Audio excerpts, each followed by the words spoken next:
The abyss. The abyss. Ah! Hoot hoot, everybody. Hoot hoot. I'm Vilhelm Vanderbos, the noble owl of globie generation 2 Equinnox. And welcome to Artstream. Let me fix this up a little bit quick, Plumies. Ah, much better. Dark hoot, hoot, hoot, hoot, hoot.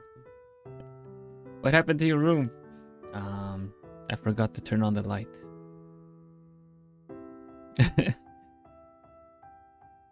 But you could see me clearly. That's kind of weird, isn't it?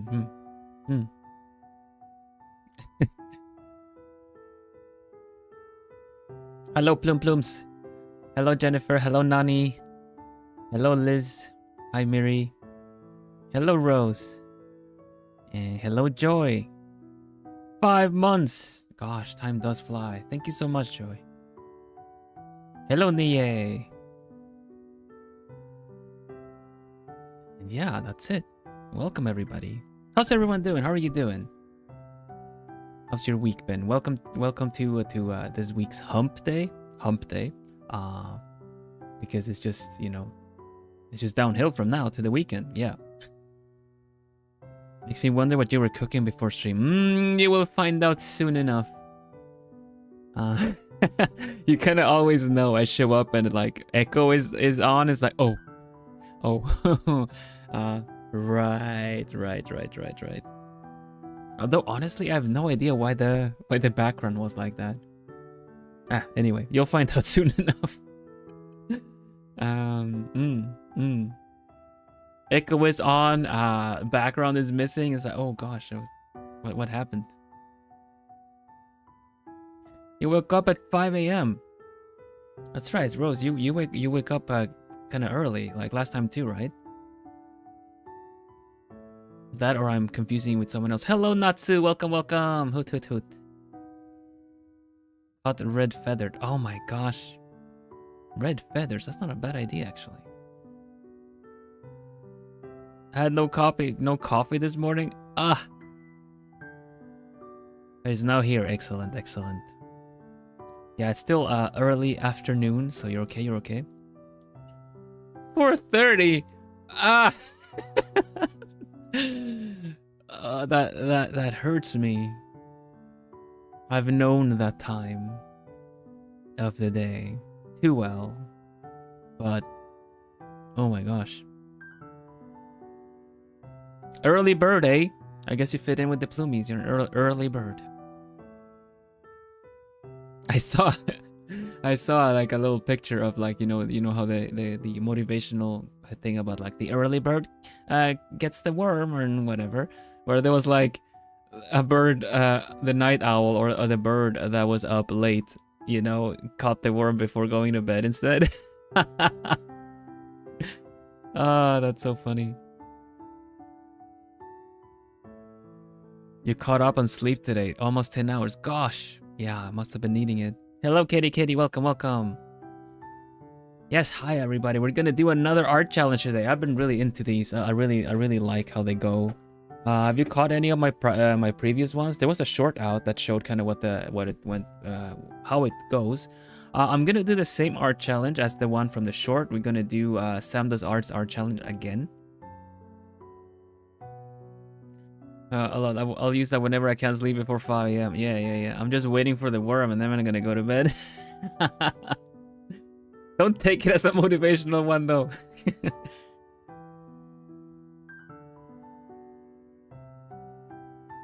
I used to be a night owl as well. I've been both having to get up really early and also gone to bed late, so I know the times both sides of it, so to say. Well, we got the coffee here. Liz is about to eat dinner. That doesn't make me hungry at all. I mean, it really does, but I'm gonna have dinner after this. Yeah. Well, you guys know how it goes. Art challenge, 3 hours. We're gonna draw something presentable in 3 hours. I don't know what I'm gonna generate today. I have no idea. That's kind of how it goes, you know?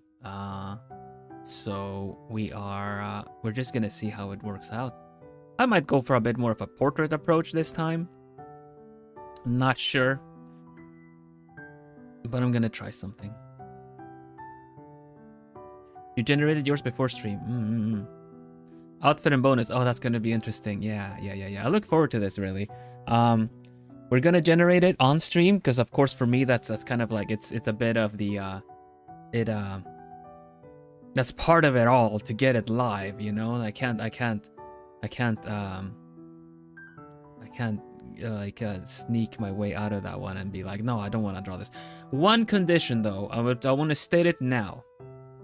Exactly, Mary. I was gonna say that. If I get the same thing again, I'm gonna regenerate because I want the challenge. So I will cheat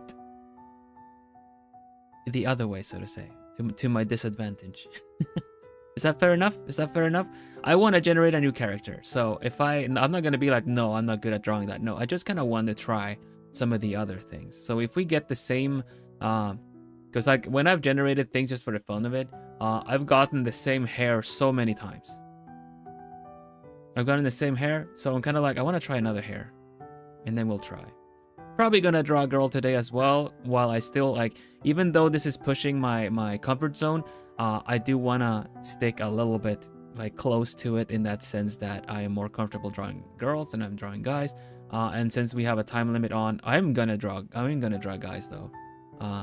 Don't you worry your cute little fluffy plumey heads about that. I will get to it. But yeah, we're gonna go for different features and see how it turns out. Even though, fair enough, with the other features, it would still make a different character, but I kind of want to try some other stuff. So for today, we're gonna try that. All right. We're gonna do more challenges anyway, so we'll get plenty of characters generated and stuff like that. I need to close my window a little bit. Hold on. There we go. Let's close the window. Does anyone, if you guys use like a tablet of sorts, like with a display tablet and stuff, do you ever see that you get some screen glare and stuff like that? Baby steps are fine. Yeah, I feel so. Are you more practiced in drawing? Yeah, I am. My general improvement was like those that caught my stream over like my collab with Janken Pom. I showed off like the main kind of how do you say, the main kind of inspirational art book collection that I have, and generally I got better with my technique drawing Vocaloids, and it tends to be like, sure, I mean I can draw guys too, obviously, but I am much faster at finding like at drawing the shapes, I guess, or the facial anatomies of everything of girls. So yeah, no worries. I showed the art book collection of like every published indie art book of the illustrator Kei Garo, who was the designer of Hatsune Miku and how do you say, Hatsune Miku and all the Krypton Vocaloids. So using a lot of that references was like, it was kind of easier to just go for sorry, what was that? What?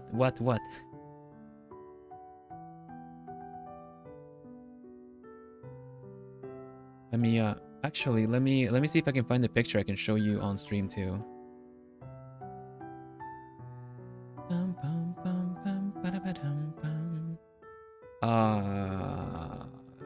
I showed it to Junkin Pom. There's the Stardew keg. Here we go. Here's a good picture.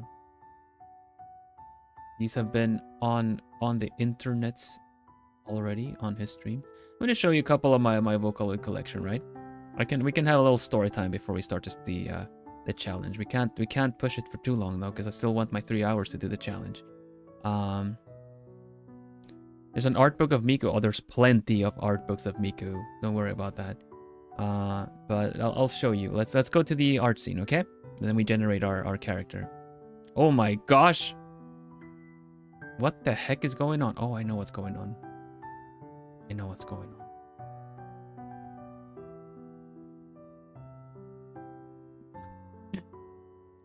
Please work with me. Please work. No, it's not working with me.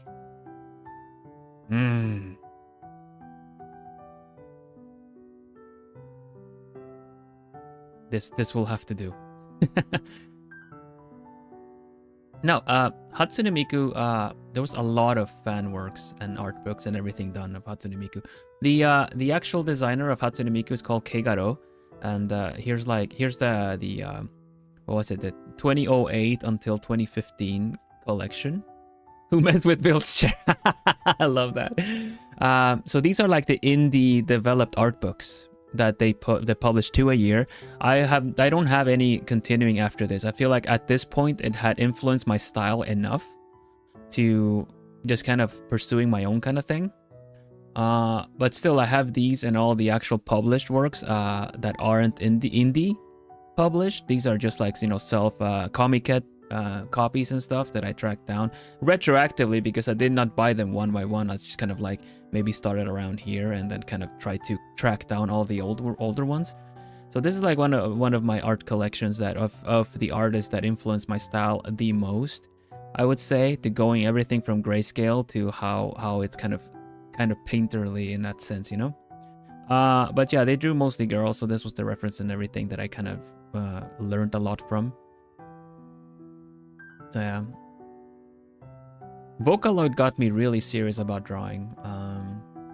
So yeah, that's one of the, I would say, like the main reason why I'm more comfortable drawing girls, I should say.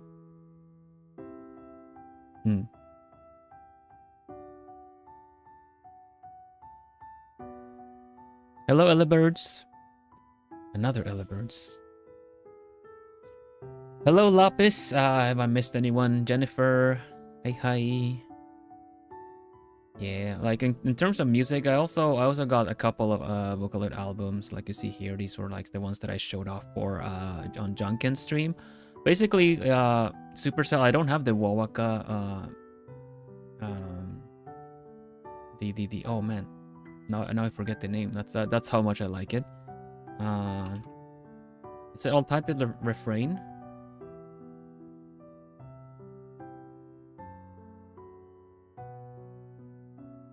Unhappy refrain, yeah.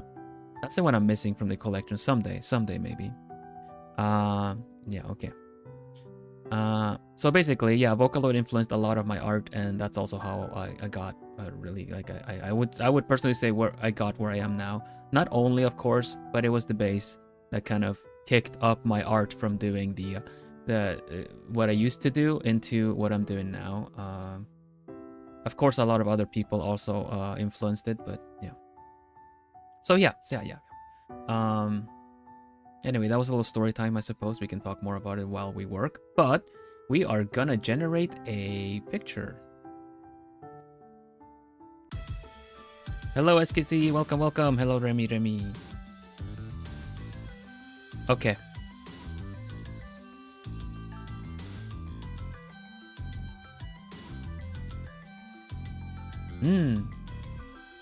Yeah, not a lot of people know the actual main designer, because later when Miku got really big internationally, it's not really that their names are mentioned anywhere. They just belong to a certain you know, company. But yeah. All right, so let's generate a picture before we continue. We got it here. We got it ready. So, all right, we good. Shall we do this?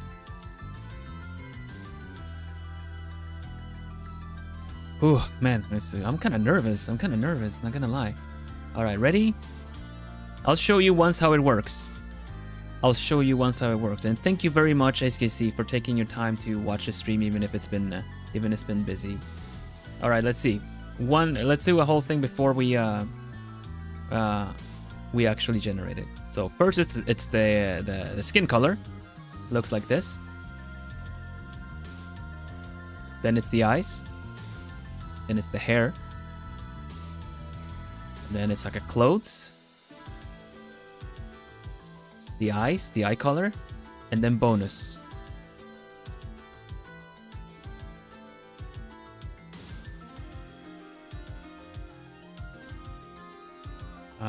Sam does pause challenge. I need to remember that.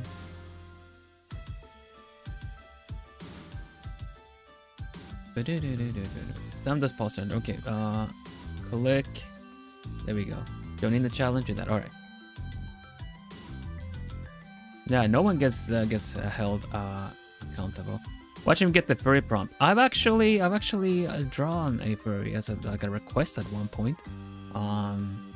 Not enough of it to really know. But I guess the early times of drawing cartoons kind of helped me with that. It's kind of interesting to do that as well. So it's gonna be we'll see how that goes. But it is tricky. I'll say like I feel that for sure. All right, we ready? We ready? Oof, oof, oof, oof, oof. Okay, man, I am actually kind of excited about this. I didn't get the robot twice again. I don't think so. We're gonna generate it now. Ready? And let's go. Oh. Oh.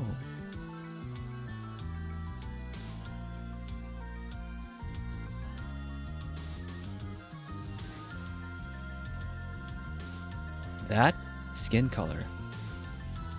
Yeah, that's right. Yeah, the blue one. Okay, let's go. Next one. Oh, the cute animu eyes. Like that, like that. That one. Next one. Click. Speaking of Hatsune Miku, I guess.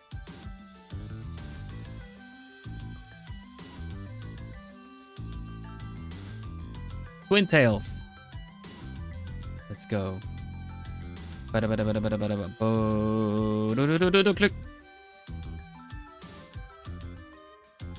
What? This is gonna be awesome.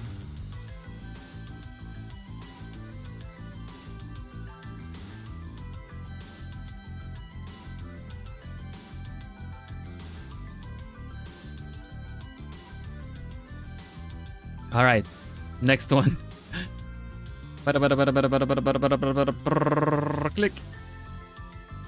Oh, it matches the outfit. It matches the outfit.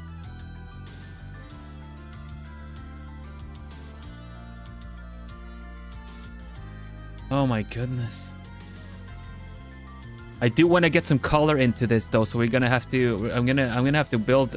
Maybe we'll do a portrait to kind of speed things up a little bit. We'll see. We'll see. We'll see. Next one. Click. That is actually. Isn't this what you had, Mary?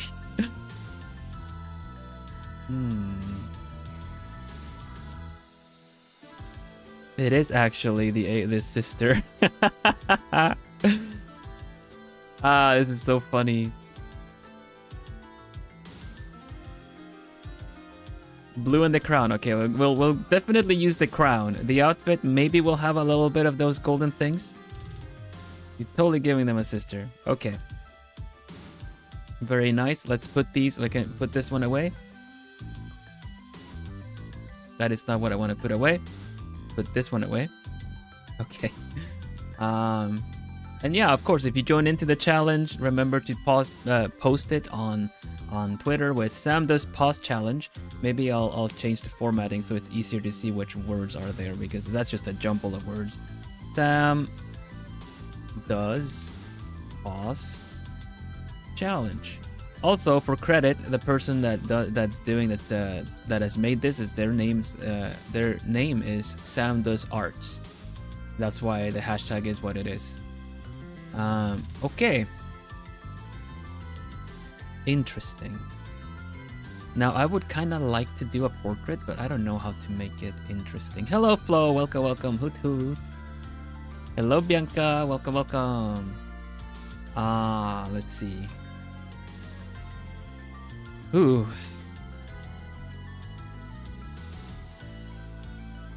This is, okay,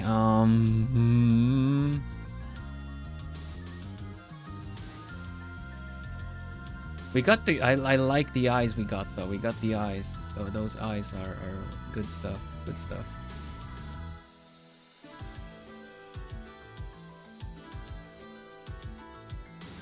Okay. Okay. We'll, I have an idea. I have an idea.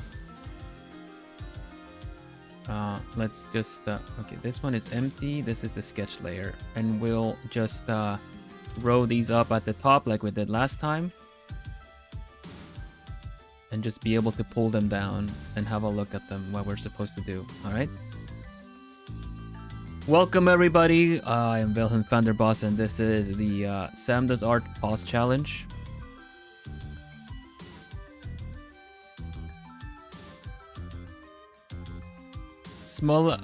Small-breasted lady. I was actually considering that, you know. It suits the outfit, the look, and everything. So, I think we will do that actually. Anyway, we need a pose. Let's I also need some tea. We need some tea. I'm gonna have some lavender and lemon balm tea.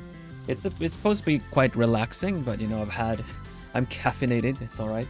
I already had some tea. You know how do you say it? It's not caffeine in tea. It's like teine. How do you even call that in English? It suits the suit. It suits the look.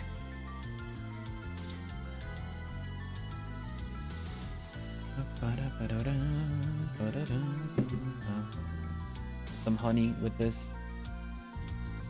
Okay. Yeah, the skin is gonna be quite interesting actually. I might for funsies I might reference Miri's Alien Prince. But yeah, this is gonna be tricky. We need to this is gonna be quite tricky to work. So let's we're gonna do a portrait. We're gonna do a portrait. That'll go faster because I wanna represent a couple of other things as well. Got my sketch brush ready, so let's just do the thing. Bam, bam, bam, bam. Actually, like you said, I'm gonna bring up like the alien prince right here.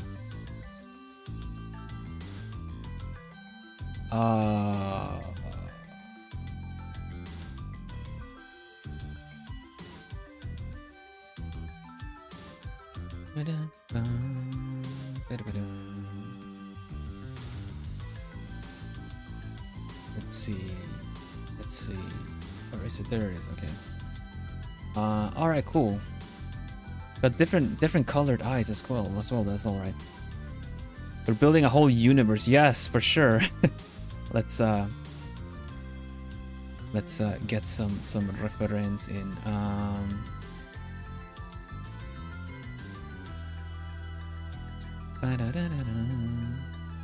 Okay. We need to start. Like do rather than just like nothing's gonna happen if you just think about it. Let's go.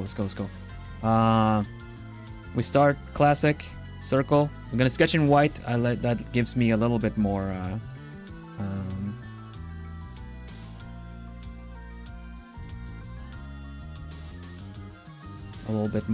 control of and keeping a track of what everything is happening here.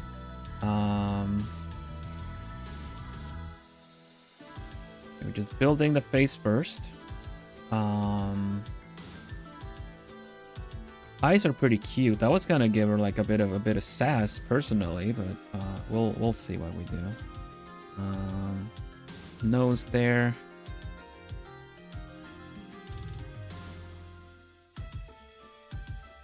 Let's see. I've been thinking I really like giving like fun expressions to my pictures, so maybe we'll give her like a funny face, because it's supposed to have a monocle as well, right? All right.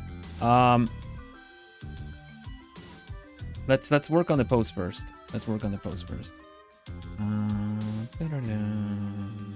because anyone's like, I need to know what the parts are in order to do the face correctly. But let's get like I kind of want them to be like, because this is fancy gloves and stuff. Also, one hand is not covered by the gloves, so let's kind of bring up the hand here. So I have a like I like the I don't know if you guys know this method of connecting a hand, like an arm to a hand and stuff. But basically, you know how our hands can be in so many places in space, like as far as your arm reaches. Our arm has like what? It's like three jointed if you don't also count how much your shoulder can move forward and back. So technically kind of four.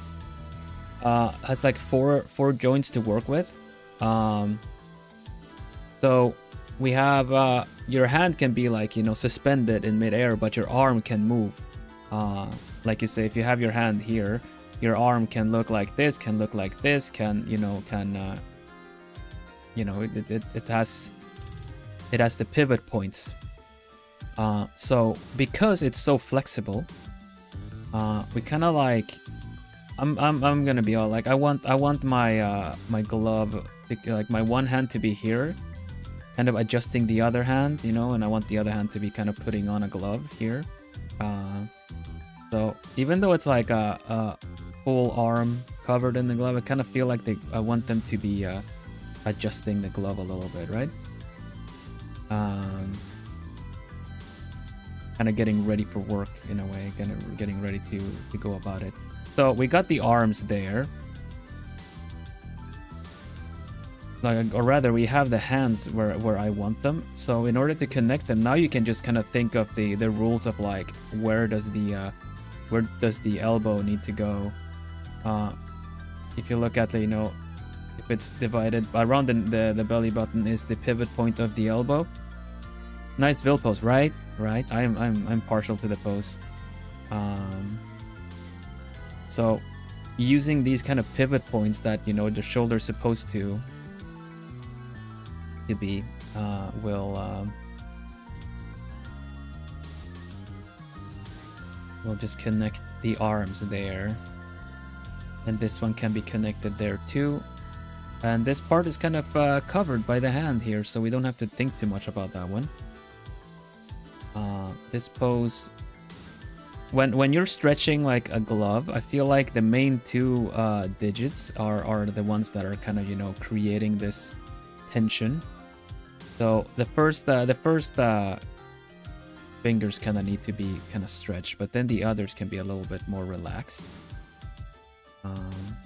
because that's the main part of like the where it's stretching.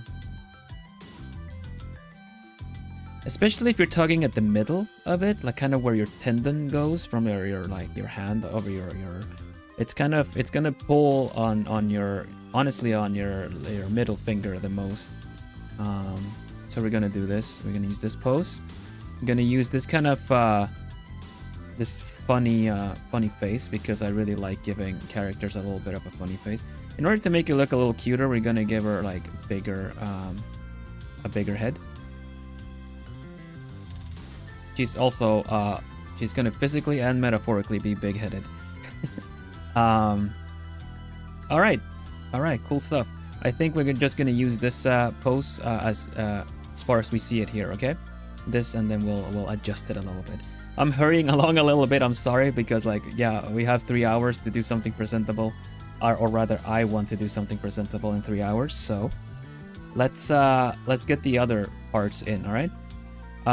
First of all, like the skin will work out later. Is this gonna be on the VOD? Yeah, definitely. It's gonna be on the VOD.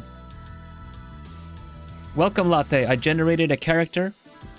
These are the parts I got from the pause challenge. You have the link on the top of the chat. So we are going to be getting these parts in. The eyes we got are pretty gentle, but it's mostly that they're big. That is the main thing here.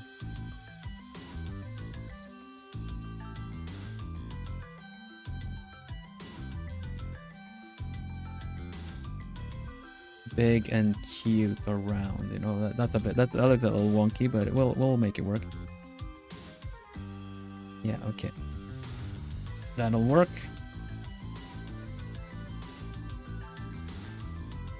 Kinda want the skin to have these the parts, the alien parts. Puppy dog eyes, sure, but with these eyebrows, kind of a bit more a little bit more attitude. The hair, I really like this long strand that goes down on the side. So basically we have a split there. This part is kind of going behind her ear. I need to look at her brother. No visible ear if the ear is pointy or not, that's fine. And yeah, she could definitely pull the puppy dog eyes for sure. Don't even need to consider that if that is something she would do or not. All right. Hair there. This one I kind of want to emphasize on this this strand. Gives a little bit of like Jinx, you know, kind of asymmetrical hair. Also a little bit of like a hairband thing happening there too, right there. Okay, so there's really not a lot of other things happening with her hair, so I'm just gonna add a little bit of my own touch here. And then of course we have the tails. I'm just gonna mark them and then we figure out where they go. Right, up with that one. Golden eyes, like that. I really like that. You probably reference my senpai Who for that, because Who senpai has like really nice golden eyes. Like I don't know, the Who's mama really knew what they were doing. Okay, outfit. We nailed the pose pretty well actually.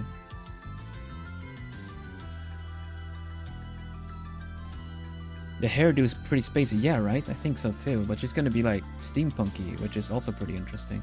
Oh yeah, let's not forget the crown as well. I'm gonna see how Miri did the crown, because I'm adding to Miri's brother, you know. Okay, the outfit looked a bit more complex than I thought. It really isn't, so it's not too bad really. I'm just gonna indicate where these belts go. And then we're gonna work out the folds around them. They have like the arm out free there.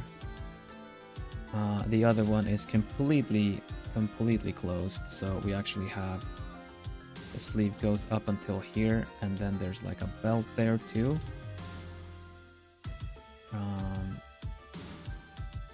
And then glove, just glove. Okay. Nice vest. What else is going on? Some golden details here. Give the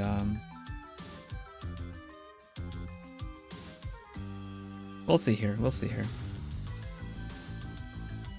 No. If anything, it's helping me. I'm not restricting my creativity. It's just kind of taking a load off of it, which I really appreciate.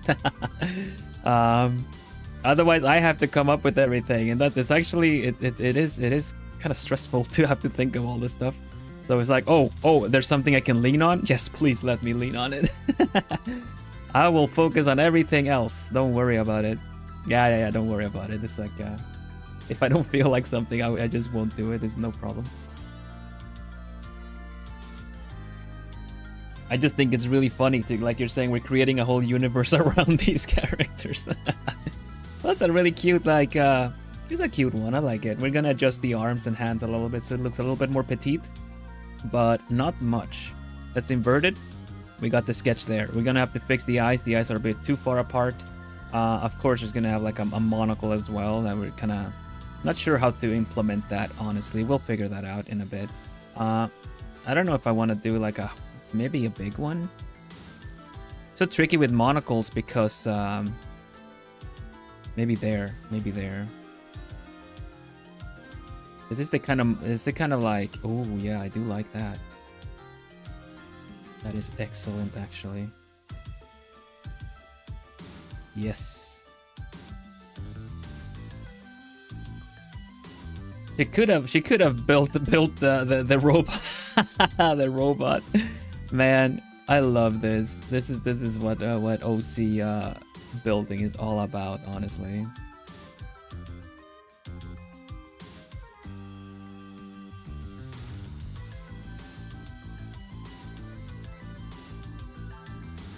I think I might change where these twin tails go and make him go a little bit further back.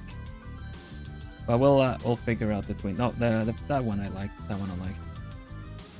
Hello Hakura, welcome. Oh yeah, it's all coming together. Hey, it's not all about you. This little guy's had it rough. Apparently some talking llama just Ask him where the llama went. You got me Disneying. That's not good. Okie dokie. Look. Click. How much? Oh yeah, we got the okay.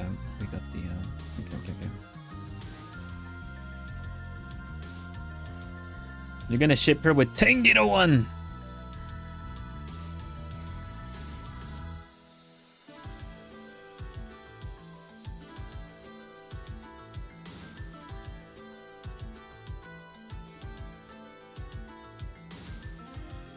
Yeah, I'm doing Kronk, yeah. I'm no Kronk expert by any means, but I like him and the quotes are just they just stick, you know.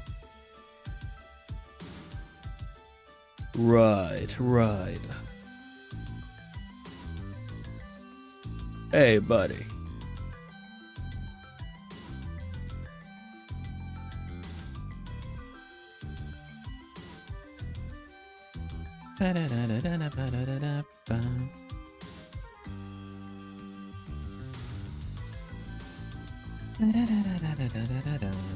Okay, nice Sue. Shall we do the shading already?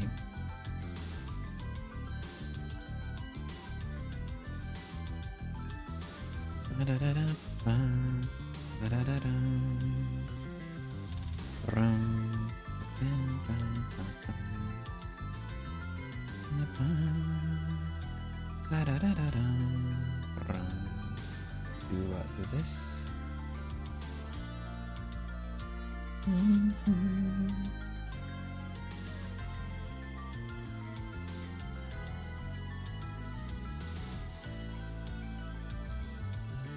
The other arm has they only has a watch there, so it's alright. Everything in the back here can be kind of darker because it's kind of covered from the light, you know. Hide the sketch layer, Crunk. Wrong layer. Why do we even have that layer?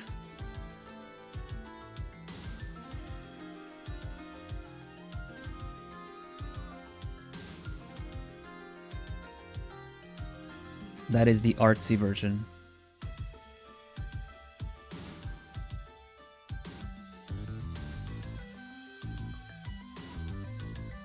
This is the strength of working with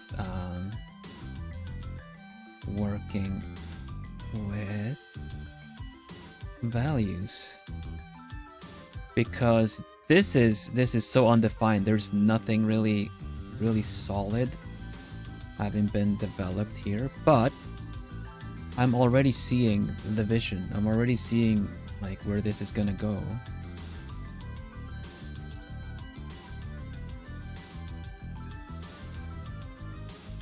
You know? We already got shape on this, you know? If you zoom it out a little bit, it kind of looks like there's some shape happening there. That is what I like about working like that. We do need to remove this for now though, because this will come back later. And in the meantime, we just work with this. The artsy version. Okay. I've merged it. This is one layer now. Because this is the way I work. Let's just use the rendering to give it the definition. Let us use the rendering. Okay, we need to fix up the eyes first. I feel like the eyes are a little bit too far apart. Not necessarily, not by much, but it still is, you know. The like, you know, the render regardless is like your art piece is just as strong as your weakest fundamental. You may trick non-artists with some fancy shading, fancy coloring, but you know, the artist will know. You sure aren't afraid of commitment with your art. No. If you need to change anything, we paint on top of it. We hide our mistakes. No, this is the way of acrylic and oil paintings, I guess.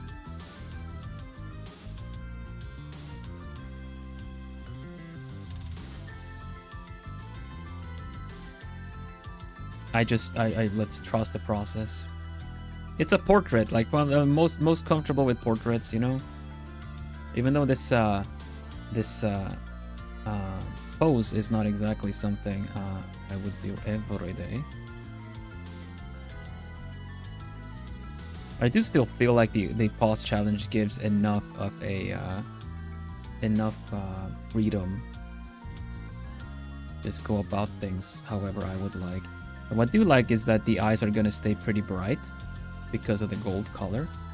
I think I'm just going to define, like, make the eyes first, like I always do. Is always nice. I personally like that to see a picture take shape with the eyes kind of always being colored, even if it's grayscale. If a full picture is grayscale, so you're building up, not remove. Yeah, exactly. I don't know. It's not about erasing. I will erase borders, but when it comes to in here, it's like it's not about erasing. It's about using what's there.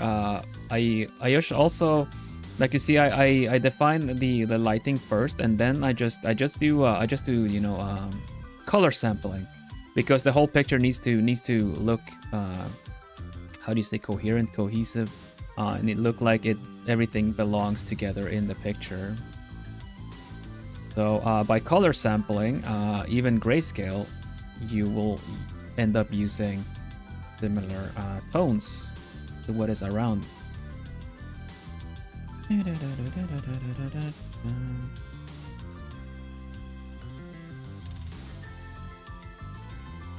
Also, something that I've done, but I don't think I've talked about it. I've done it in the prior pause challenges, is that even if we get a single color for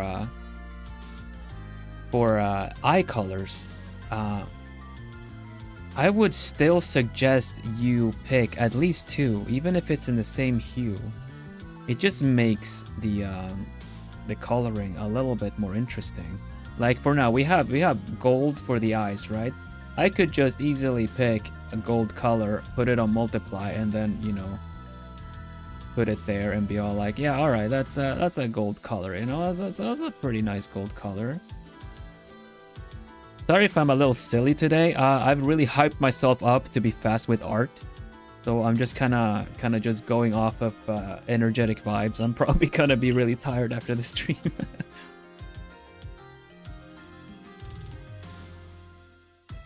Let's see. Does it look like turn around? This will only hurt for a second. Yeah, definitely. That's kind of the vibe I feel like with this with these faces. No, not necessarily because of the music. I was kind of already being like, okay, whoa, kind of try to visualize how I'm gonna tackle the the picture, and also for 3 hours, it's still like, even when I do like the fastest kind of portraits, 3.5 is kind of the fastest I think I've done. Even though prior the other challenges have gone, I've been able to give you something presentable within the 3 hours that I've streamed. So that's basically it. I just kind of want to keep up that's the streak. I want to keep up the streak. So I'm gonna be a little bit more energetic today because I'm trying to keep that energy going. Otherwise, it's very easy to just kind of put on chill music and then essentially work on the mouth or the eyes for the rest of the stream and just chatting, you know. But that's not what the challenges are about. So we'll have a look at what we can do. I really like the faces. It's got a lot of attitude.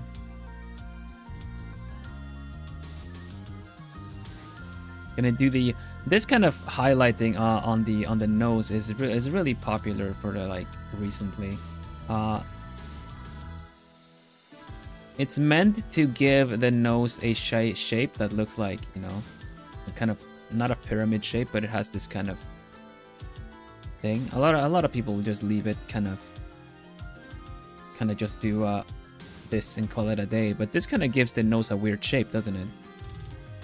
If you think about it, this is the shape of the nose. This is what's sticking out of the face. So you kind of, if you blur it and then use a little bit of a lighter highlighting thing here, you can still get away with giving the nose a bit more of like a shape like that, you know. So yeah, if you do the shading here, it makes more sense when you draw the shape. Yeah, definitely. So with this now, we kind of have this kind of shape instead, going up from the sides up to one ridge, and then this is just a shading. It's important to consider. I practice different kind of noses, looking at what like anime figurines and stuff and things like that cast in certain lights. Even screen captures of certain games and stuff, because they are anime characters in 3D, so you can't always reference that though, because they have things called a toon shader. So that just means that even though the character is fully modeled, they still have the kind of cell shading that hides all the 3D aspects of it. If you look at an anime character in fully rendered 3D shading without the kind of like toon shader that you see in Genshin Impact and stuff, they look kind of creepy. You know, you get shadings in really strange places, like the eyes go into these kind of like, oh, this already looks kind of creepy, but that's kind of what it would look like. All right. We were working on the eyes, and I was saying that we should use other colors because we got yellow, and I like the glowy yellow, but I also kind of want to introduce a bit of an orange, almost brown, to the top. Needs to be a little brighter. Then you still it still goes in gold, but when you start doing highlights on this, it's gonna look way more interesting. You see the difference it makes already? It gives it a little bit of a gradient already.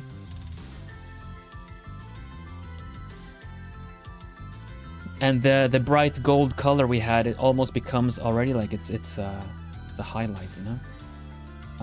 All right, we can probably just merge these already. I'm confident enough that it's gonna work out. It'll work out. We'll paint over it. No worries.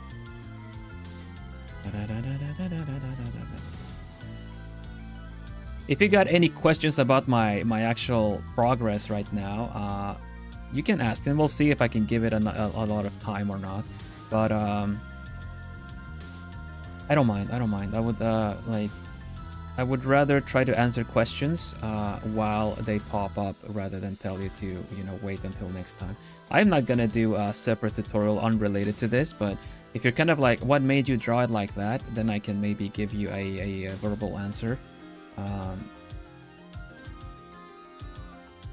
So, you know, leave the irrelevant to this questions for the weekend, then I can give you a proper example as well.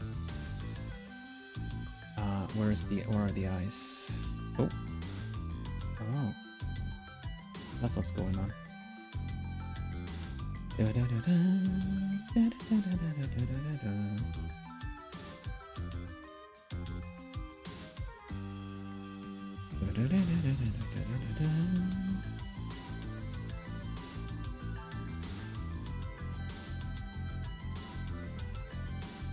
Yeah, and iris will have multiple colors too. I would suggest if you get blue colors, add a little bit of like light blue cyan to it. If you get light blue, add a little bit of a mint. How do you say that? Like add a little bit of green to it. Not so much so that it look not like it looks like my eyes, because my eyes have, you know, brown to green. Not so that it's that very much contrasty, but you kind of just want to give it the little interesting aspects to it.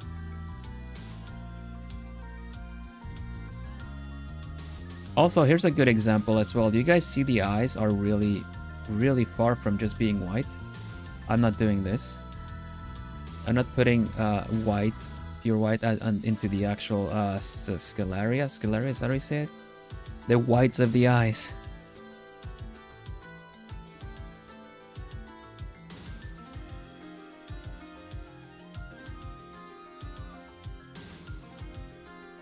Scleras, thank you. That's a really difficult word for me. One you should kind of know as an artiste. Tempted because of the skin fang, but we'll see. Because I want her to look how do you say, capable, not just bratty.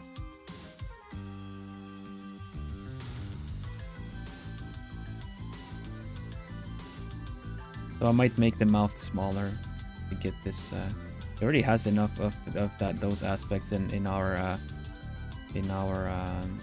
expression already. Not to mention the twin tails.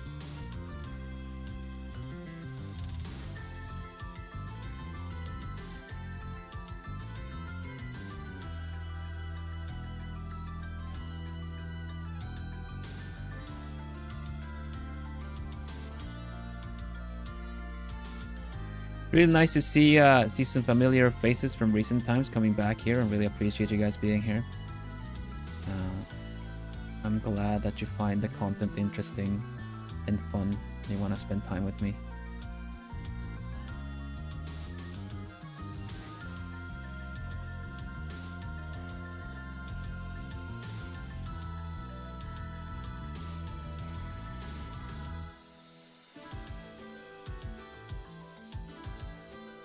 I like the comfy vibes. I'm glad.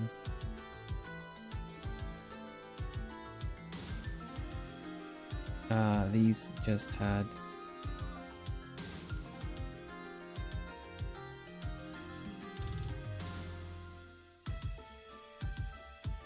This is gonna look so good with the monocle. I'm convinced. I'm convinced.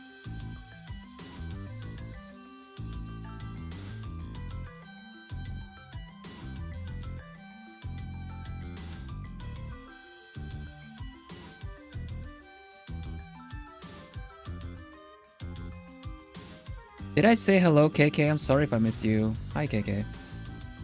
Perfect to chill and work on stuff. I'm glad you think so. Yeah, this is I'm trying hard, I would say, to give that kind of place to catch your breath and relax a bit, you know?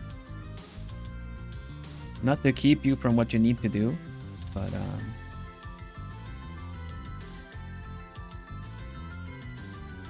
Merc. I don't like that. Okay.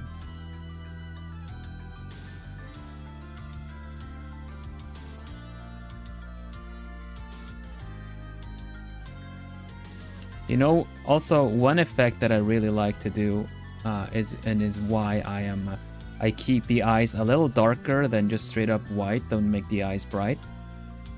But for one is the fact that lighting will affect your eyes too. There's no way you go around with glow in the dark slurs.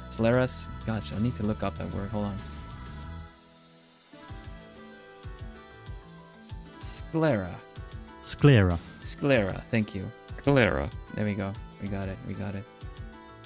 But when you actually use, and this is something you can do when you actually do traditional art too, if you use what is the kind of white ink? If you use like a gel pen, a white gel pen on drawing paper, on sketching paper that is a bit darker, kind of cream colored, you get this effect too on actual like, you know, you can start doing things like this on the eye, just a couple of little dots, and it sticks out so much because it is white and way brighter than the rest. You see how much this kind of adds to the eyes? I also really like to do like the parts that go from the eye out to the rest of it, see? And this gives so much shine and life to the eyes that this is just something I really love doing. So there you go. I think we already have a lot of attitude and life in the eyes, personally. I'm just gonna do a little bit of brown and kind of highlight on the eyelashes too, because I don't know if this is gonna stay for later though. We'll see. I think the eyes had... No, that was on the front. That's fine.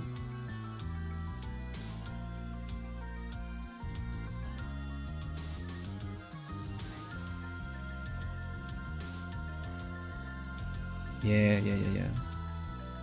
So they be shiny. Yeah, I really like that.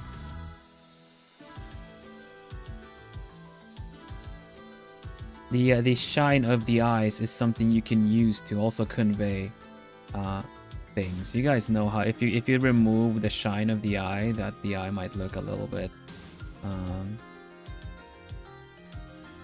yeah, you can make someone look crestfallen if you remove the shine of the eyes.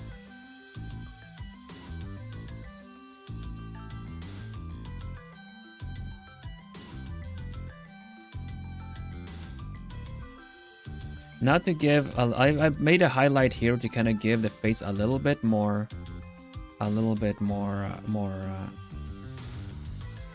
shape. We're kind of gonna need to give the whole face a little bit of more front shines like these.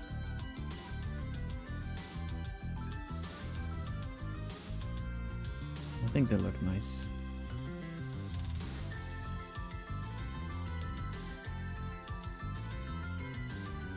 Ow.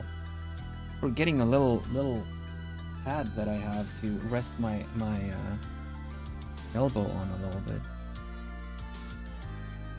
Okay, there we go. Whoosh. Also gives a bit of a puppet-like look. Yeah.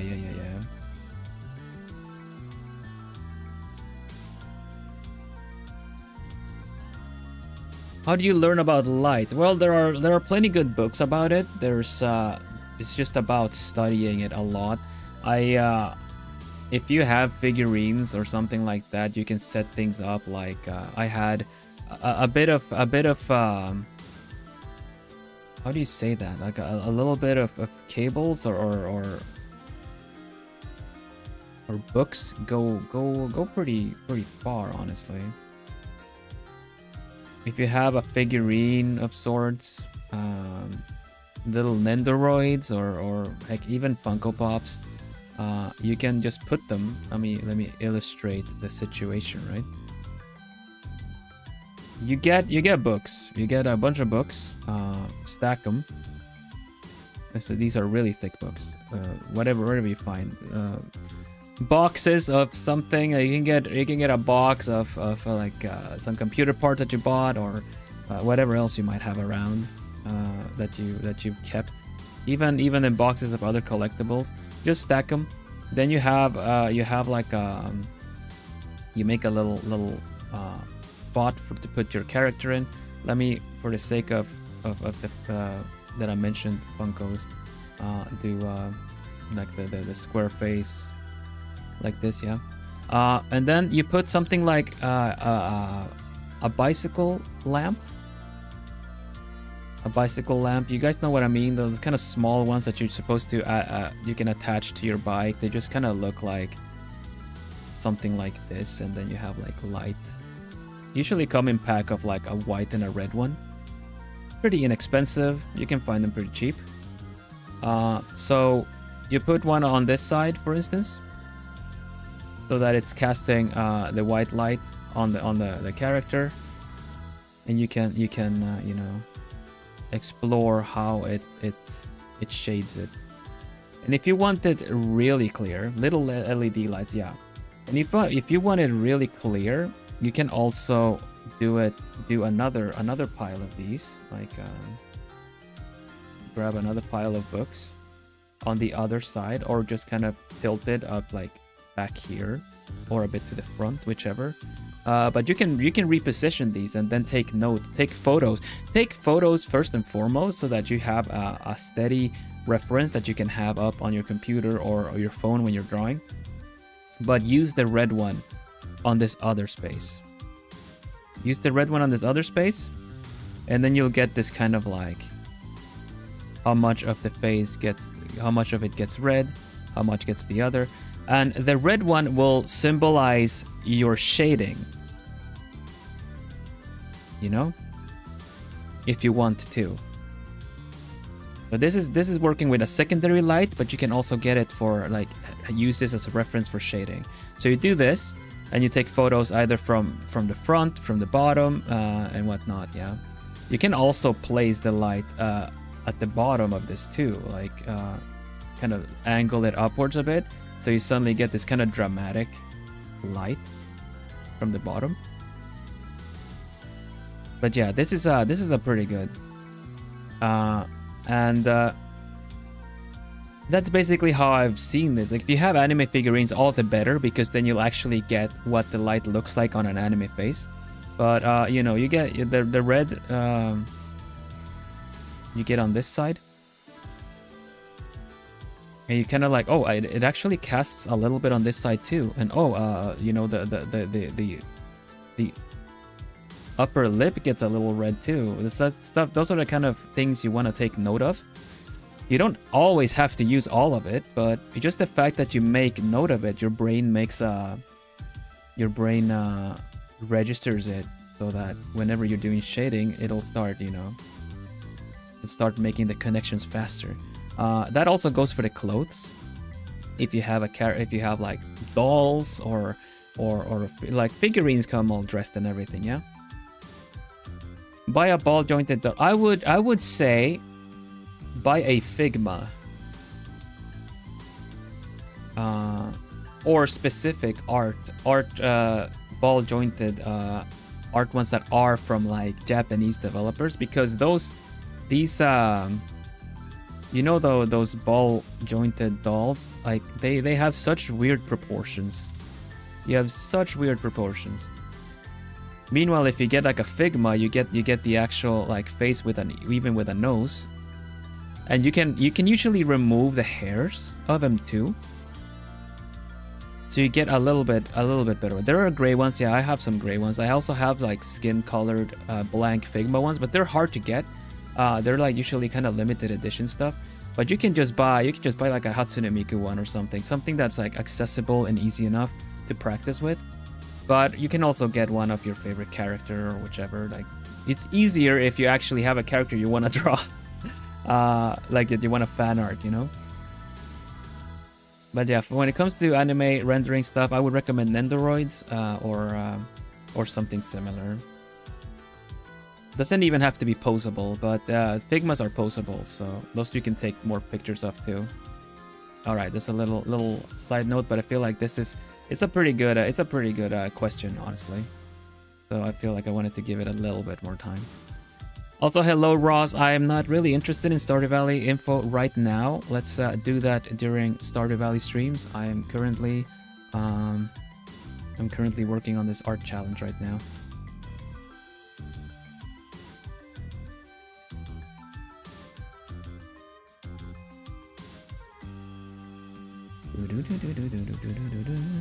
All right. What is the? Let me look at the brother. Ah, right. Okay. Cool.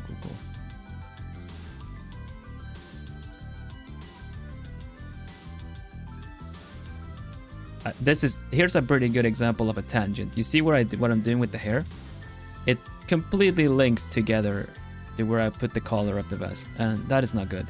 This is gonna mess up. That's like if you just cast your eyes on it, even if I do the pocket here, this whole thing is gonna feel like it's detached from the rest of the character because your eyes connect lines where there are none. So click, you know. We want to get rid of that. So I am gonna just realign this hair elsewhere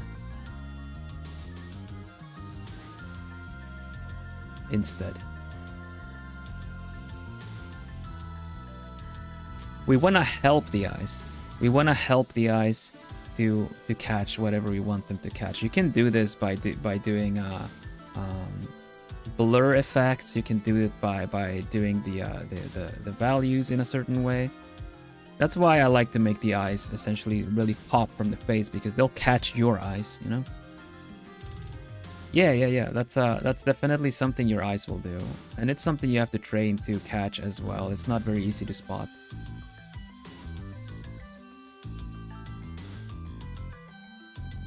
Once you do, once you start thinking about them, you catch them everywhere. But even to the point, like I've been a bit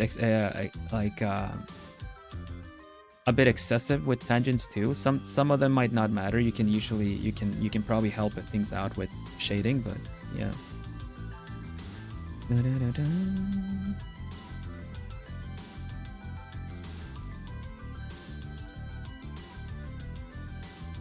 The cover art, like the title screen. Right. Well, yeah. I need to focus on the art right now. I appreciate it though. We can talk about it later. I might bring it up. We'll see. But yeah, no distractions today. Full focus. Not full focus. Like it's impossible to be full focused all the time. But I want to focus. I want to focus.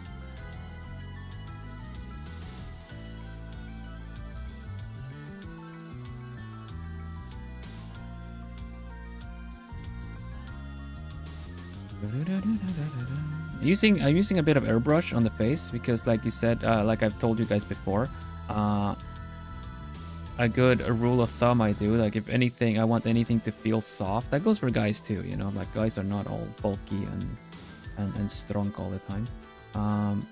I use softened, like I use an airbrush for it.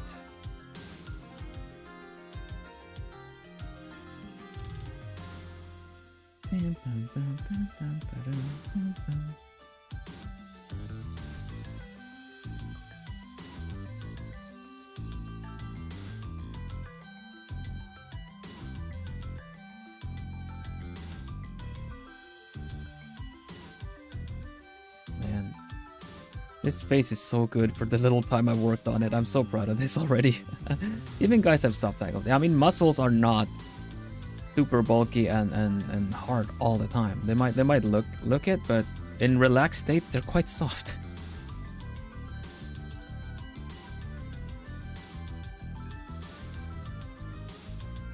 Muscles are quite squishy, yeah. And then you go like tense, and then your top button flies off, and you kind of maybe realize you maybe shouldn't do that when you're wearing your vest.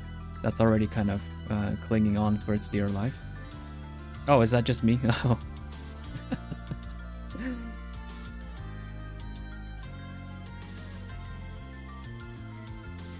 Speaking from experience, have you seen the top button?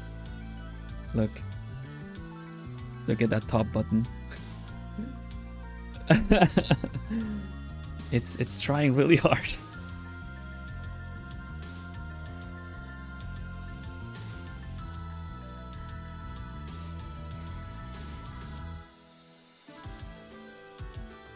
Oh, let me close some stuff. Boop, boop.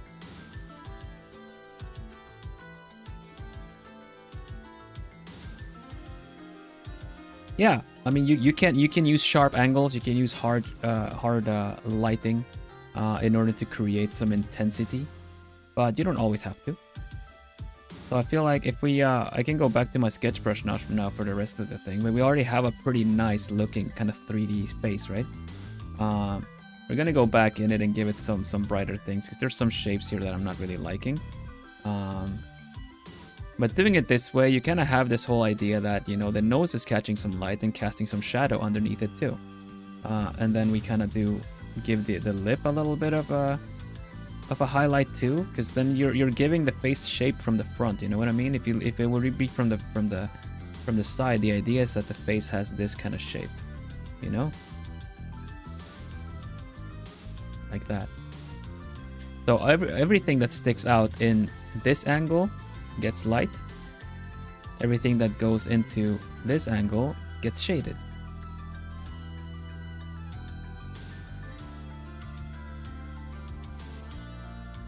Yeah.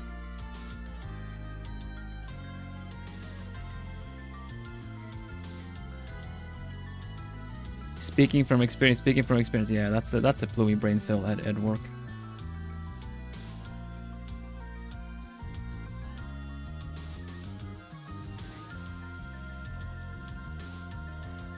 A bit of forehead, give this part a little bit of shading before the nose starts doing its thing. Yeah, this is what I love about drawing. How you give something so much shape like this. This fills me with joy. It sparks all the joy.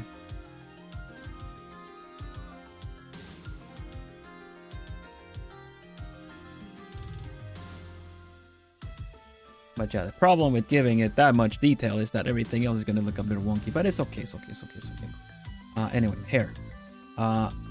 Away with the eyes. We got a pretty good base for the eyes. We're gonna bring up the hair a little bit.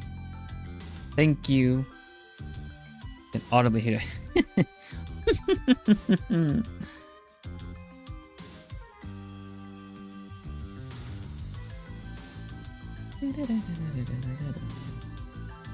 This accessory gives so much to the face. I have to get it there.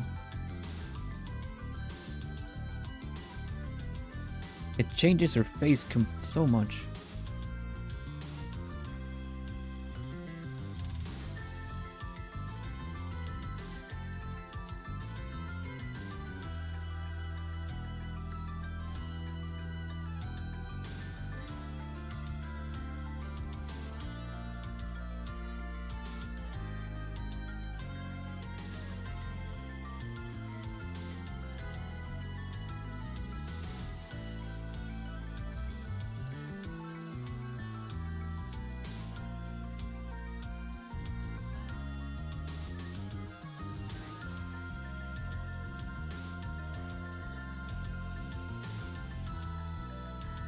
Something like this for now, alright? Just leave it there. I do believe we should also try to get the... Wait. Oh, I got the wrong... Yeah, shines can be outside of this. Look, okay. Yeesh. Okay.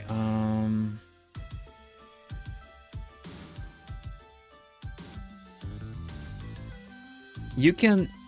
I realized something. I perceive the hair as 3D shapes, but I tend to, when I'm drawing art, it's probably because of the characters I've referenced. When I think of a hair strand, I think of like a group hair. I rather draw in groups, right? I think of them as something like this. You know, not flat. They kind of have this kind of shape. Yeah. You can also, of course, perceive them as straight up ribbons, flat ribbons. And that way you'll also get, you know,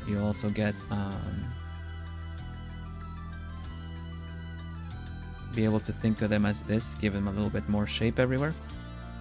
Hello, Lysander, welcome.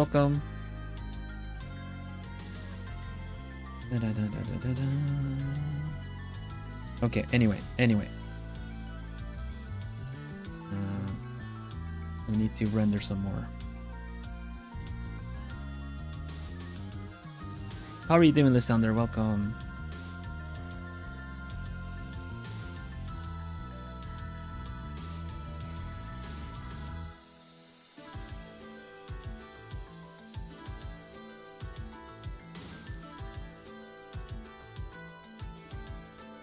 Looking amazing. Thank you, thank you. We've already been at it for what, like 40 something minutes, I guess.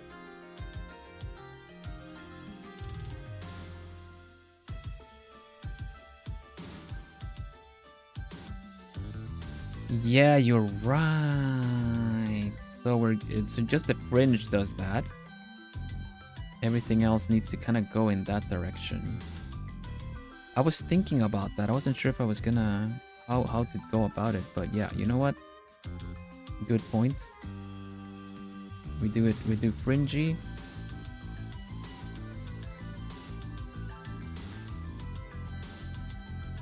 And then we do the other part, go to the tails. Love my art style. Thank you so much. Hello, Oli. Yeah, I've this is the part where, you know, like, I've drawn a lot of Hatsune Miku. I can do this. It's been a hot minute though. It's been a hoot minute. Welcome, Oli. I am Vilhelm Vanderbos, the noble owl of Globie Generation 2, AV artist, if you will. I love to do art. I'm also very, very big on cozy games.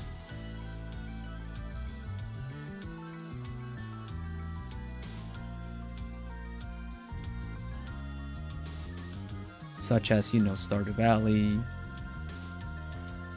that kind of stuff.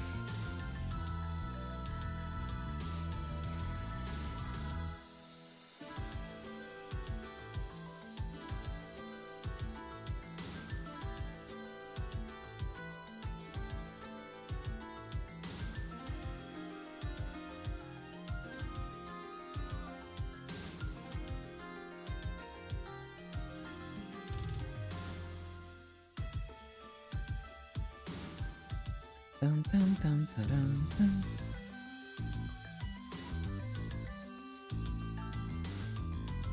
This hair creates a tangent with the hand. I don't like it.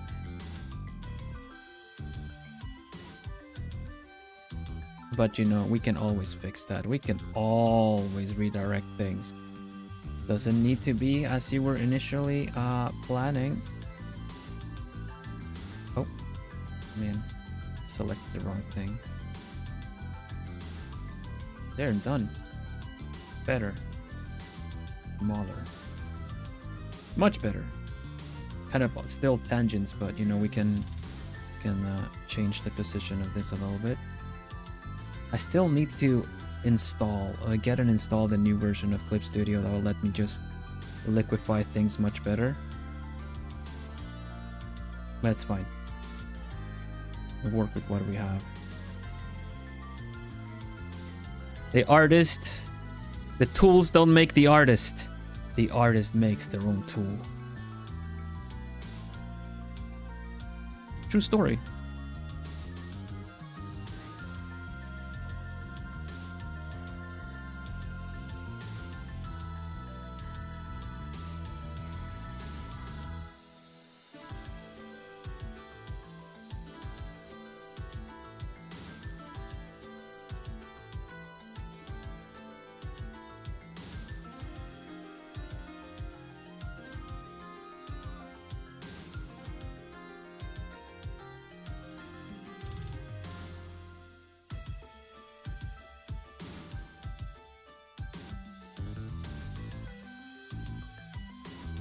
Hope Sam sees this. Ah, well, we can hope. I'll be tagging it. But, you know, Sam is a busy guy. Very cool artist, though.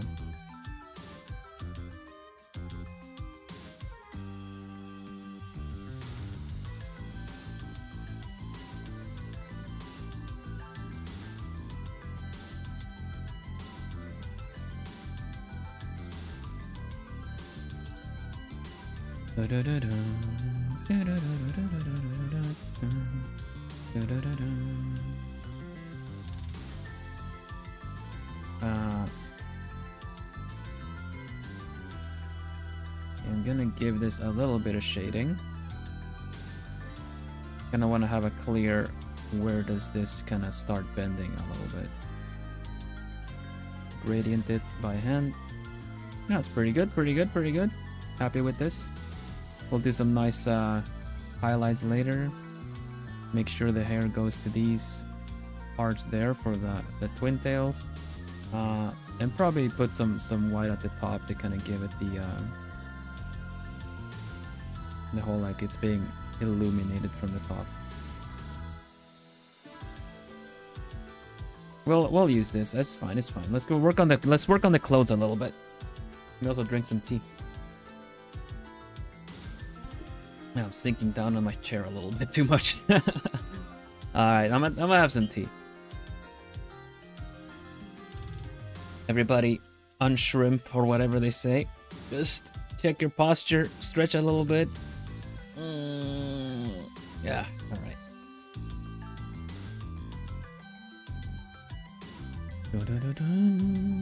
Okay, we don't need the hair right now anymore. We already got that one done. The crown, these parts we'll add later. So it's the outfit. It's time for the outfit then.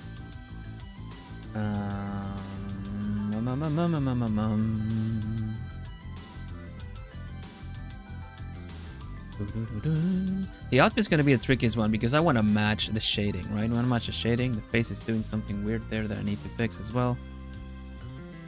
It's fun. I don't see it here. I don't see it when I'm like on my display tablet when I'm working, but I look over at the preview on the magic mirror, and suddenly it's like that looks weird.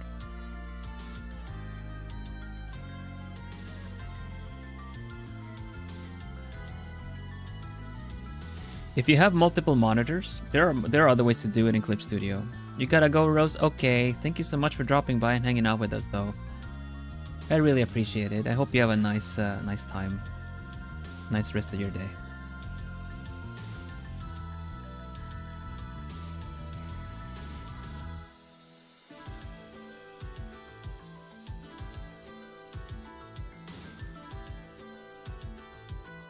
Okie dokie. Outfit.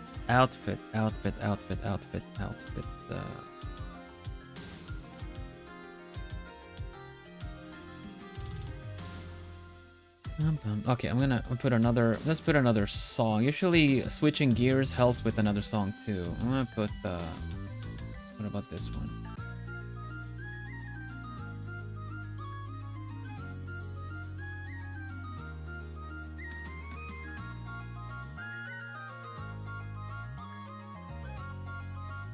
Yeah, I like this one.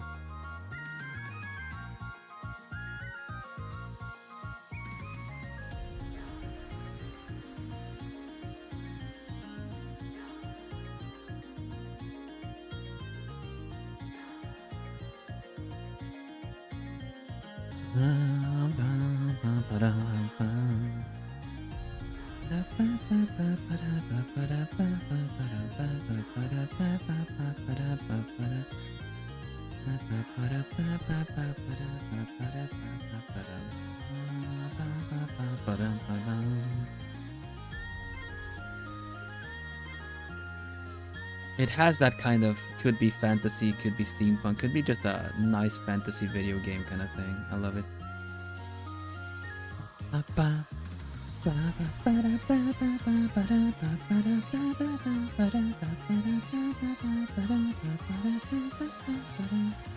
The choir is so good. It's so good in the song.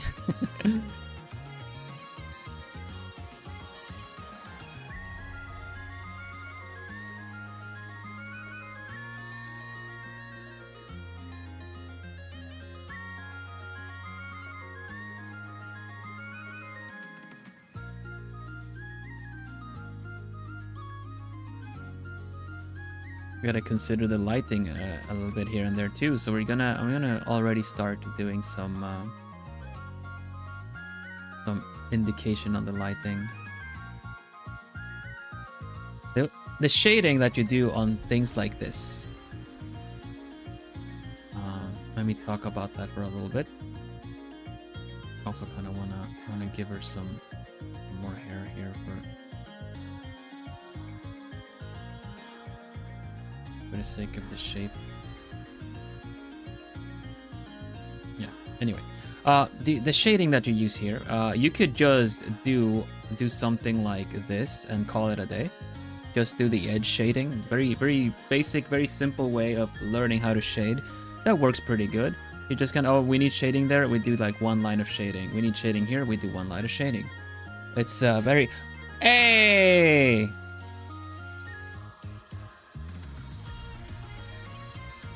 Hello, Junkin. Welcome.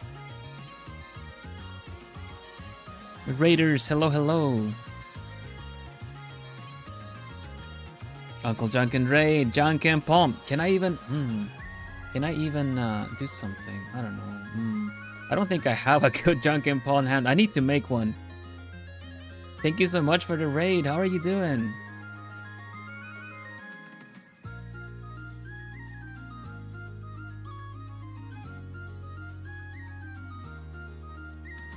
Hello, everybody. Let's see. Hello, Van Ivan. Hello, PSU lover. Hello, Choco. Hello, Mars. Hello, Nando. Hello, Sai. I'm good. I've been enjoying your art challenges. Oh, I'm glad you think so. This is so. Love your pet owl. This pet owl is my community. It's a representative. It's a plumie. A plumie is a feather under my wing. Of all kinds of different shapes and sizes, you know? And colors. It's a bit of a give and receive situation, you know? It's like I'm an alchemist, so I believe in equivalent exchange. We lift each other and we soar high in the skies together. That is a plumie to me, and me to a plumie. And yeah, we're doing an art challenge. We've generated these things randomly from a video that has them. We have a kind of an alien skin tone. These like bigger, cute eyes.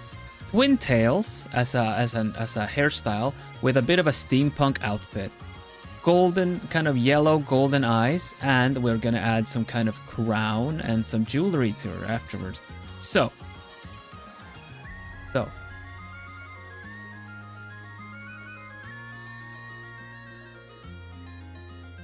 That looks like an amphibian. Definitely is. I'm gonna be adding the speckles later.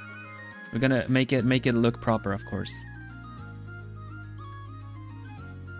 If you're an artist and you want to try this too, I have it linked on my chat. So yeah, we have it generated. We have all the things generated, and we've been drawing. It's been about 50-something minutes maybe, and I'm doing this character. We have the monocle there too, ready to use after. And yes, this is what we're doing. I drew the pose, and we've been working on this right now. What were you doing, Junkin? What were you streaming? I'm really curious. Junkin and I really have a nice you know, I feel like we're both firm believers of the cozy.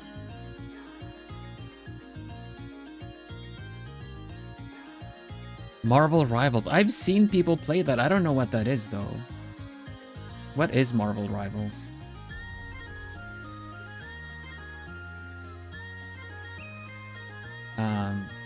I'm gonna get back to what I was saying about the shading in a bit.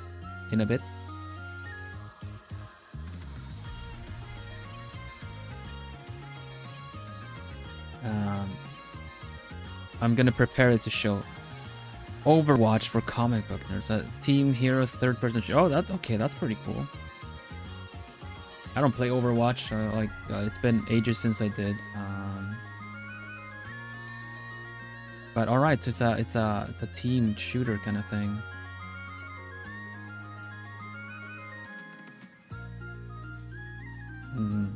Okay. That's interesting. No wonder a lot of people have been playing it, and it feels like the kind of thing a lot of people will be playing. Yes, welcome everybody. If you don't know me, I'm Vilhelm Vanderbos, the Noble Owl of Globie Generation 2, and I draw. I do art. I play cozy games like Stardew Valley, and I've also really like puzzle games. So here we see a character I've been generating, I've been drawing. But I was talking about art techniques, right? We're talking shading. We're talking shading right now. And one of the earliest ways you learn how to shade is kind of doing a kind of a darker tone following an edge. Thank you so much for becoming a Plumie. I appreciate it. Thank you, thank you. Okay, so here we go. You know, if you have light on one side, you will shade on the inside, and you kind of do a streak. Oh, sorry. Let me do it better. You do like a streak of shading on the inside. This is kind of supposed to be elevated. You do a bit of shading there. You do a bit of shading here. Like just easy lines, you know? Like this part here just gets like a line too. It's the best. It's a really good way to start and learn how to kind of light and shade works. It's a really good way to use to do for simplified shading like chibis or cell shaded styles. Shaded styles. So but the thing is, like with shading you can make clothes look loose fitting, tight fitting. Lack of shading means that it's the closest to the skin as possible. There's no gap. More shading means that there's more gap, and I kind of want to make this, if I want to make this collar look a bit oversized, you just add a lot more shading. You kind of give this the impression that this is sticking out quite a lot from the thing. Like you have the neck there, you have the collar there. It's really sticking out quite a bit from the neck, right? Because if you don't have shading, then the collar is essentially, you know, really wrapping around, super tight and difficult to move and everything. So in order to make this look a little bit oversized and loose, because there's no buttons like connected at the top here, we'll just give it a lot of shading here. And there's still lighting here, so you'll get some light wrapping around the neck. But when it comes to this is kind of stopping a lot of the light. So the more shading you give something, the more distance you're creating too. You just gotta remember that something like here, it is like connecting at the top, so you can't give it a lot of shading all the way, because it is not that separate from it all thing. You kind of have to connect it where it actually connects. If you were to give this much shading, you're essentially creating something that looks like this. You know, it's kind of really hovering above everything with the shading being here. It's not connected. If you want it to be connected, you first have to realize that it is. And then the shading can start from the connected point and still give as much shading as you intended to. That's the whole deal with this. That's how collars tend to work.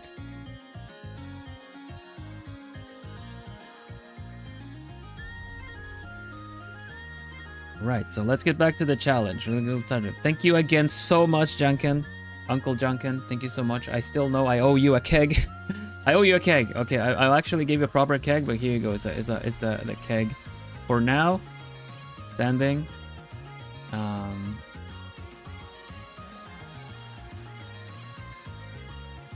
Right there. With the tap here, of course. If the tap goes like there too. There you go. It's a bit of a wonky keg, so you know it's not the real thing. It's not the one thing they want to actually owe you, but here you go. There you go. There's a keg, and no one will know it's behind the character now. No one will know. It's right. It's right behind her. You can't tell. But yeah, we're definitely gonna do something together, Junkin, and look forward to it. Also, once again, big congrats to the big event hosted by Junkin Pong. It's a big Junkin Pong tournament, actually, rock paper scissors. A lot of VTubers it was all hosted by Junkin himself. It was really fun. I still haven't gotten through like all the matches. It's been really fun to see though. It's been really fun to see. You should check out the VOD on his channel. Go check out Junkin Pong. It does a lot of fun things, interviews other people. I'm not the only person that has come to his pawn shop selling some fun stuff, and I think it's such a fun format to get to know people and their interests and their collections and things. So also, if you haven't seen it, go check out my episode of it too. I might be biased, but I was interviewed. I brought some items to Janken's pawn shop, so there's some things I shared there that I didn't share on my channel yet. So that'll be an interesting episode for you to go and watch. But yeah, it's an honor. Thank you very much. Always a pleasure, Janken. It's nice to have you here.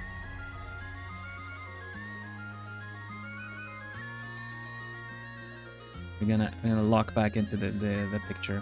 There's a lot that still needs doing, and we're running out of time.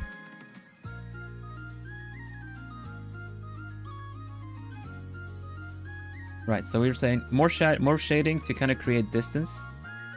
Shading and light and shading is the key to give volume to things. You should consider it how much you wanna give it here and there, because if you do too much shading, then she's gonna be wearing an outfit that is not, you know, really suited or tailor-made for her or something. She's a princess. She's a princess. We have decided this today, by the way. When she's a princess, of course she's not gonna have like thrifted hand-me-down stuff. It's gonna be tailor-made. Maybe still a little wonky, because like, what do they know about Earthling cultures, you know? Maybe she's like a very eccentric, kind of like, I'll be an Earthling one day or something, you know?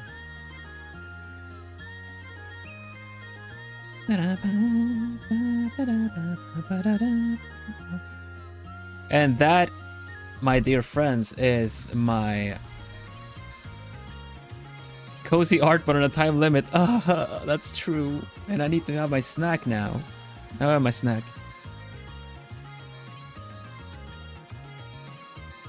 We don't have time for snacks, but honestly, snacks will be the boost we need. Okay, so we're gonna do one crunch. You guys know the deal. I'm gonna crunch once. Don't worry, I won't be chewing in your ear or anything. One crunch, and then I will mute and just finish eating my snack. It's a caramel rice waffle. Oh yeah. You want to mute it? You want to mute it? Sure. Let's do it muted. And here we go. And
there we go. Fueled up, fueled up.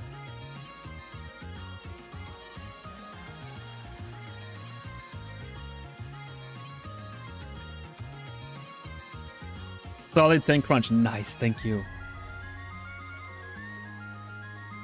Yosha.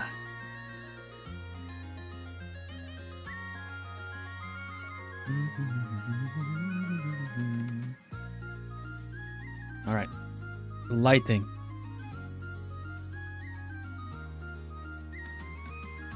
Outfit. Oh, I put the outfit back. Outfit. Okay, it actually doesn't go all the way out to the shoulder, which means the shoulder gets its own kind of situation happening here. Okay. I get it.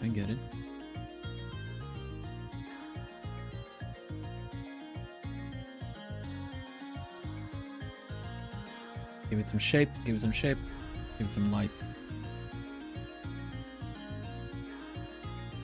So yeah, what I was saying was that shading is like such an important thing to really define what people are seeing. This is why I love the believability that I use, not realism, but the adding some believability to the picture. If I want, because obviously her body, sure, we were gonna, it's not gonna be very like endowed, but it's still like a body. Even if you like, the body still has the shape, you know. So we're still gonna need to do some shading, like this part here, even if she doesn't have all the royal assets. We're still gonna need to do the shading about here, kind of a thing.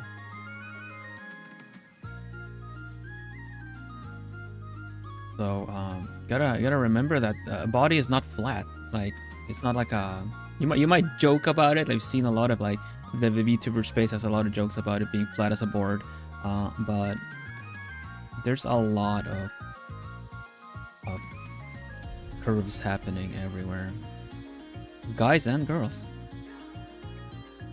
You guys know, like, a guy from the side, if they're strong, you know, you're gonna have like the neck, you can have like the collarbone, and then you have like the pecs, and then it kind of goes in again. You have the rib cage, and you have the abs here. So you're not gonna be like drawing this kind of like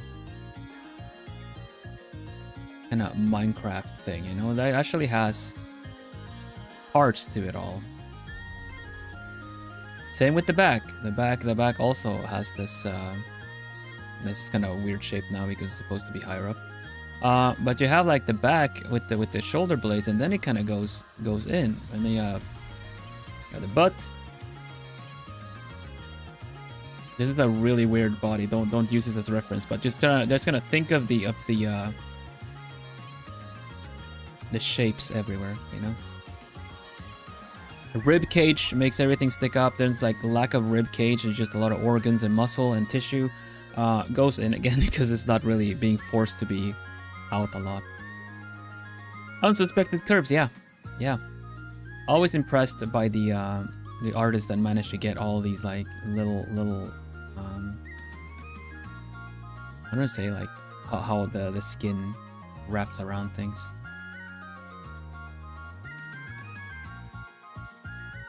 Okay, so let's consider how this is. I think I need to do the hand at this point. It's getting a little tricky without like defining the hand.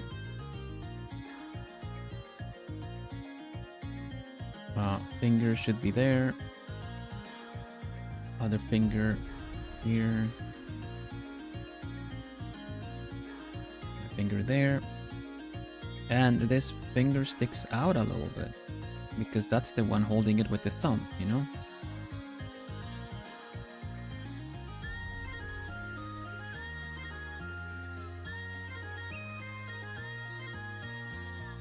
This is gonna be interesting to try to make it look like a feminine hand. I also don't like how, even though we fix the hair, it still creates this kind of tangent connecting to the hair. So we're just gonna grab the hand. This is one of the things I've merged the layers, but you know what? Whatever, honestly. I'm just gonna grab that hand, and we're just gonna tilt it a little bit, so we break the pattern a little bit. Yeah, I mean, I think that kind of makes sense, Mary. It's usually like when you get good at it's usually there's a reason as to why it's so practiced.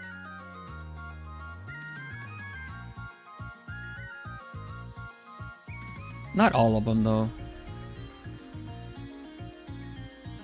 But it would make sense to be really good at anatomy and then drawing like not safe for work stuff, I suppose. I feel like I follow a lot of artists and content creators that are good at anatomy, good at explaining them, and then not necessarily not necessarily doing a lot of that, really. I find like, even though they're cool at it, yeah, I totally understand. I totally get what you're saying too. It's a bit frustrating at times because you think you found someone you can reference, and then you really can't. You can't just like, oh, that's a cool artist. Let me follow, because for inspiration and reference, because different demography and it might not fit your art. I've seen too many artists trying to assimilate every cool thing they see, but like at some point you kind of have to stop and think if it actually is going to benefit your style or not. This is the kind of thing that when I said that I was in that I showed on Junkin's show, that the Keigaro, the artist, I found like there was a lot that could benefit my style in that, but that also kind of taught me to stop and think that actually, yeah, I'll be fine drawing it this like I find this very impressive, and I would like to learn this and develop this to be something that I want myself, right? Mm-hmm.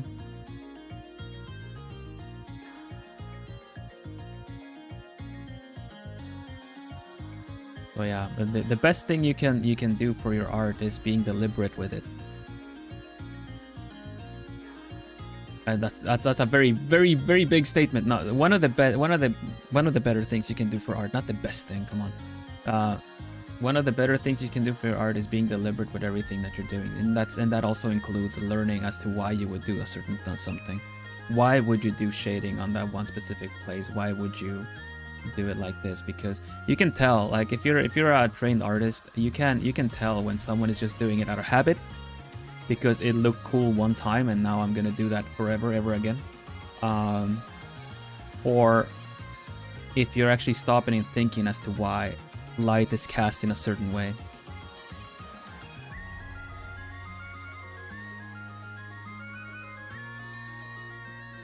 You need to draw a lot of scenery. And drawing animals, a whole different animal, definitely is. You can still pull it off if you know how to use references in a clever way. But yeah, definitely. That's also why I like to practice doing backgrounds and things like that too, because I know my own limits, I guess. Like I understand, oh man, I'm comfortable doing portraits and anime characters. I can draw realism too. And scenery, but it'll take me longer. So even though just because I can't do it doesn't mean like that'd be something I can do just as fast, you know?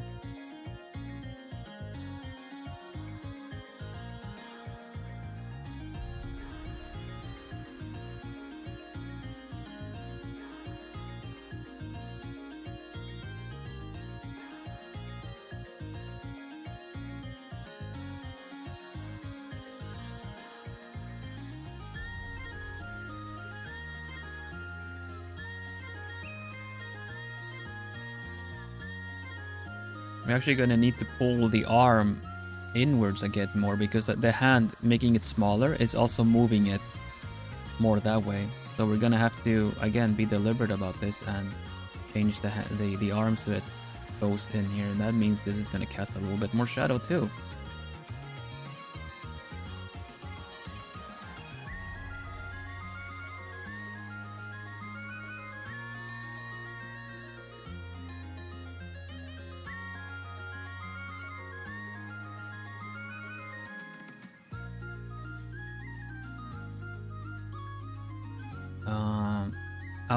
Outfit. Okay, we're gonna pull the outfit in a little bit. Gotta do some folds. Don't need a lot of folds here. It's squeezing that way. It's squeezing. I say it's pushing and it's pulling that way. So the folds you would find in something like this would be probably here. Let me mark them out. These points would pull a lot of folds this way. But because this is the tightest part, we're probably gonna get more folds on this side than on the right side than we do the left side. If this was like higher up than it is, we would get folds here too. Not so many folds here. So folds here, I suppose. Not a lot of folds. Not a lot of folds. Some folds. Not a lot of folds. Folds here. Same here if it were wearing gloves. Not a lot of folds. Some folds. I don't know if you guys can tell, but I really like talking about all these kind of theoretical bits and talking about the progress, try to teach you guys a little bit, so you can get it, because I see so many artists just following a habit, and I find that it's a bit I understand it, but yeah, it's you will grow faster and stronger if you don't work too much with habit. You like hearing about it, nice to. I really like talking about these kind of things because they were such a eureka aha experiences for me, that I'm kind of like, you guys, I'm already back there. Like I've been streaming art for you for a long time, greater part of a year, and I'm still getting like, oh, do you know what I found out? You know, I kind of get those feelings like, oh my gosh, I have to tell someone, because we're talking more technique now.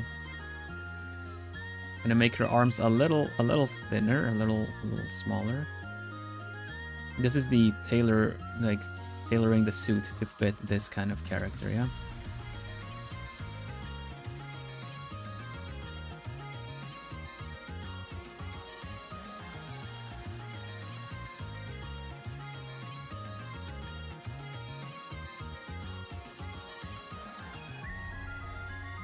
I'm so happy we're doing challenges like this. I realized that it's not just so much about learning, like wanting to draw, liking to draw. It's also the whole part of talking about it that I really like.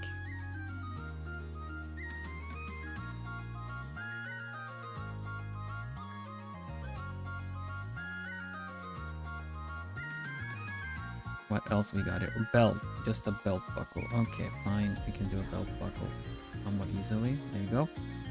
The other one doesn't need to have one, I suppose. And we have the flap.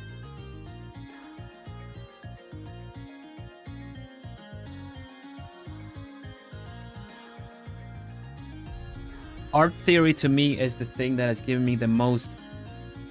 Oh, that's how it works. Then just someone saying, yeah, so use a multiply layer and draw this here every time. It's like, no. It's like, I understand why. I can do it in different perspectives now. It's the whole give the owl a fish, and they'll tell you, why are you giving me this? I eat rodents. But teach them to fish and they'll, I don't know, I don't think that's how it goes.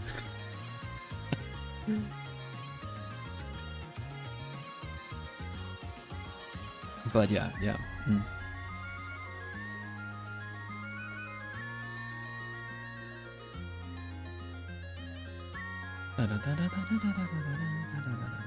Yeah, I think being able to give examples is important too. Otherwise, you just talk. You can go claim a lot of things, but yeah. Aha moments are the best. Yeah, they will change your life. Might sound dramatic and exaggerating, but no, seriously, that after that moment, you are going to do things differently. Even if you do things if you do things the same way, you look at it differently.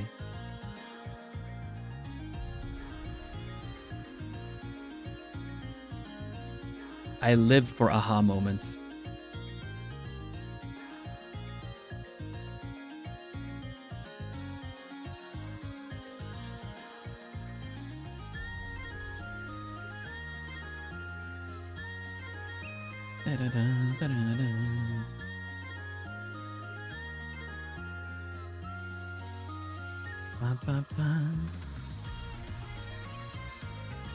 That sense, I also, one thing I want to say that I find is quite important to bring up now is the fact that I don't believe in absolute truths. Whenever I express anything, I hope you guys understand that it's just my opinion, and I want to say that I try to say it too, that you can do this. Of course you can do this. Of course you can shade simply. Of course you can just learn how to do it this way, because it works. It's easy. It works. It gives good results. But as someone who was there and kind of just try to learn how to do things out of habit, it also really limited a lot. I felt a bit stuck because of it. So there's no one way to do things. I'm just sharing my own experiences. What's your philosophy behind your art? Behind my art? My philosophy behind art? Why I do it?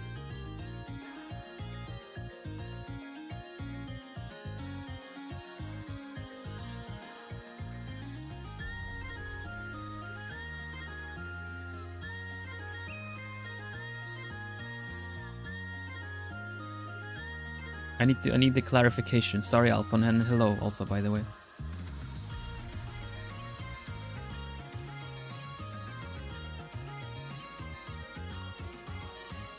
Forearms are so weird too in their shapes.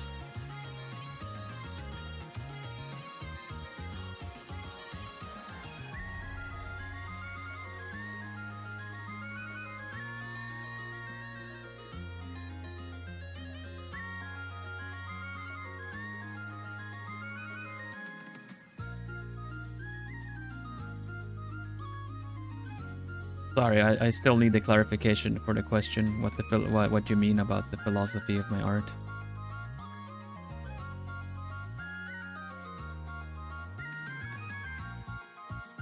The process of creation.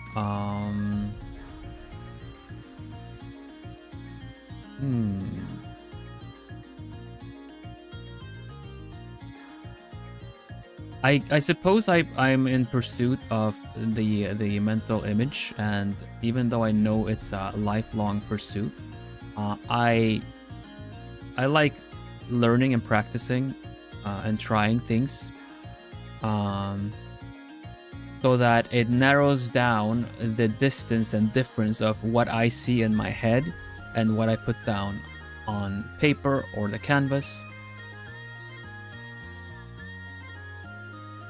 So every new piece that I do, because that's also one of the issues the issues I have with the art is that I tend to try to do new things every time in pursuit of learning more things. So I have a hard time doing the same thing again.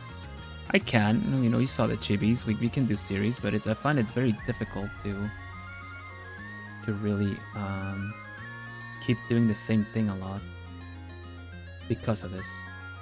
But for me, it's definitely the pursuit of like narrowing down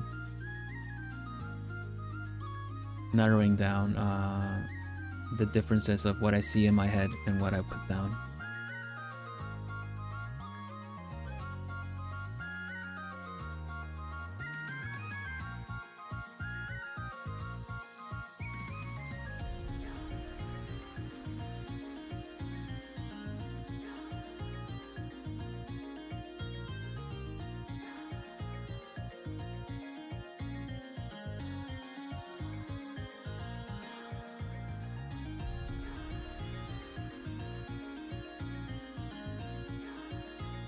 So you focus on making an idea real. I guess so, yeah. It's very empowering. It's very empowering to have an idea instead of being on the whole place of I wish something was real. You have the power to make it real. You know?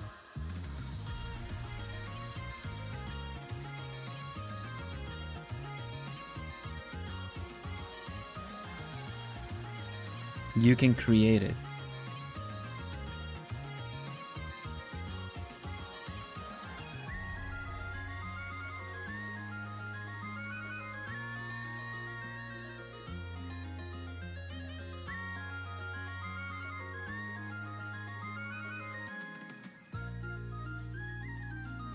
I have drawn so you can share your imagination as accurately as possible. Yeah, I believe that is the case. Obviously, this is a very... I cannot pursue this as a way to kind of like, I will get as good.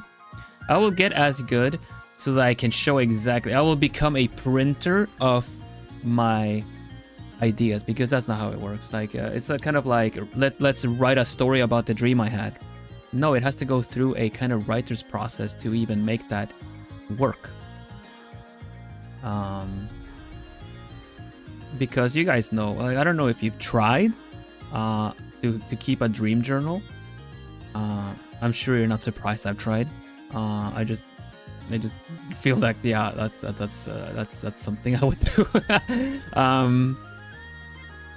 It's so weird. It's so it doesn't make sense, because you're writing on the premise that you have the memories and you are the person that you woke up from the dream as.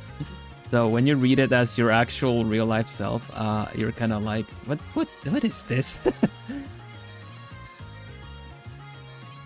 Pretty well coded.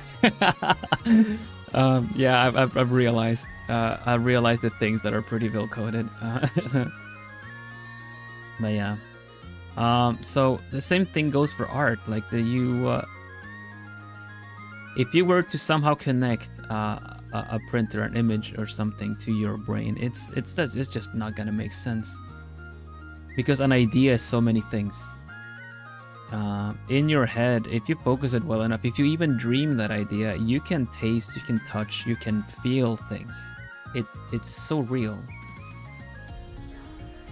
But if you're gonna put it down on paper, if you're gonna put it down on a canvas, you can at most see and show. Maybe you can convey the warmth of the sun, but then you are using artistic techniques to do so. Using the highlighting, the bouncing, using a warmer color. You know, maybe you make a deliberate choice to make the painting be during golden hour, because that's when the sun looks the most warm and you know, and kind of orangey, because that's the connection we have with it. You know, if something warm is kind of orangey, golden, you know.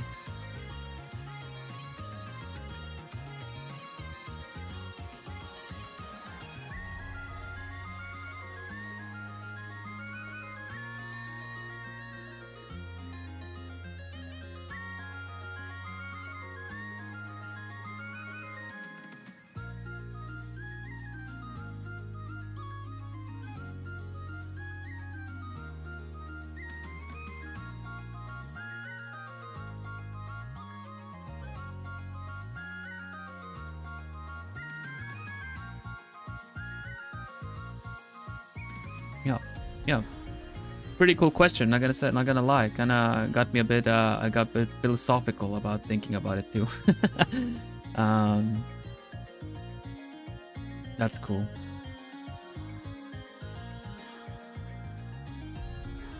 There are so many different reasons why you would do art, why you would draw. Maybe it's the one thing you feel like this is the only thing I'm good at, and I just want to hone it. I want it to remain that, you know. I want it to, or it could be it could be everything from like, this is what gave me attention when I was younger, and I still like like, you know, you can find it everywhere. Maybe it's also something like, I want to prove them wrong, that they said I could not become good at this, you know. So many different reasons. And it's just also everything from like, I like drawing anime girls are pretty, or anime boys are hot, whatever, you know. Like, you have, every reason is valid.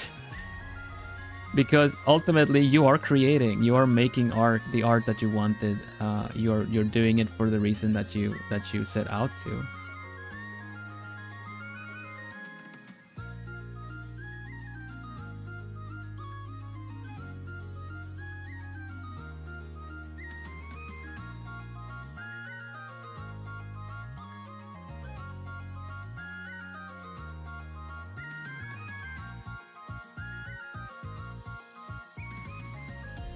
Do you have any art projects you really want to do someday, apart from the globie art books? Like bigger art projects? That's also a good question. I'm not entirely sure. Art projects kind of here? Like you mean like actually produce something or just a project for myself? Because I have goals. I have goals that I wanna do, but it's not they're not all something that might become merch or something that, you know, is gonna be something presentable. I'm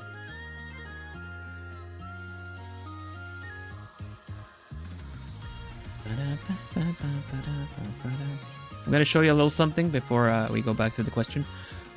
Look, so we have a glove. We created the tension at the top. In order to show more of the tension, I'm gonna use this part, and create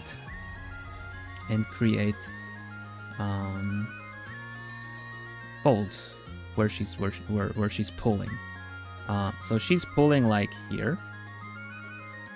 Let's draw it as a star because we can always start. She's pulling there. She's pulling that direction. Yeah. So folds and everything should kind of start shaping in order to get pulled in that direction. So I'm just gonna create some folds there. We're gonna create folds that also go here. In order to do that, I'm gonna use the glow from this actually, like that. The glow, like the highlight on this.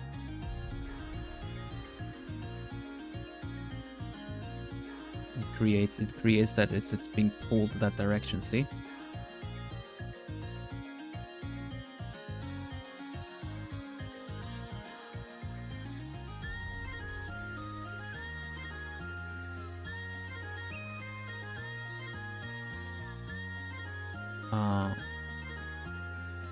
And I think I'm gonna wanna do one that goes here too.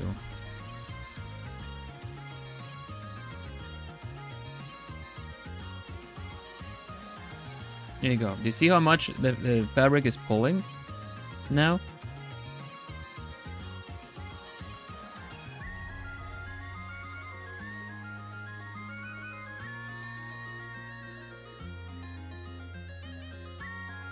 Now we're just gonna give it the shape it needs to also sell the idea.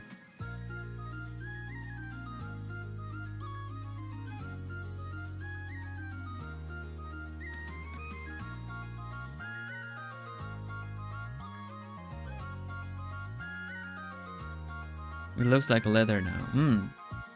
Bit like thicker and stuff. I suppose it's supposed to be kind of like a leather thing. Leather is a very good protection against a lot of things like sharp things and heat and everything. It's pulling, and then it's probably just gonna go back to normal.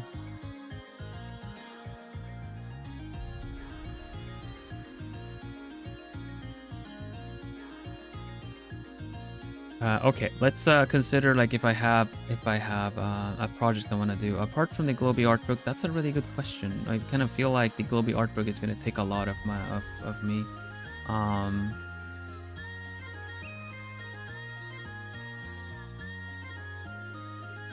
I did mention on my debut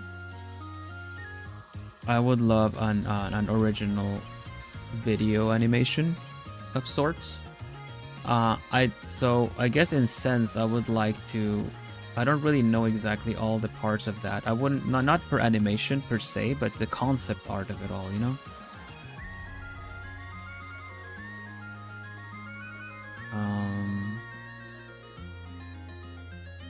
What's the my project starting off was that I wanted to have a art book produced. I've been drawing all the globie members. I'm up at kind of the second half of Generation 2. I did the chibis for Generation 3. So I'm just illustrating portraits of everyone in globie, and I would like to produce an art book with all of that at some point. Because that's the content of my streams, and you know, you guys want to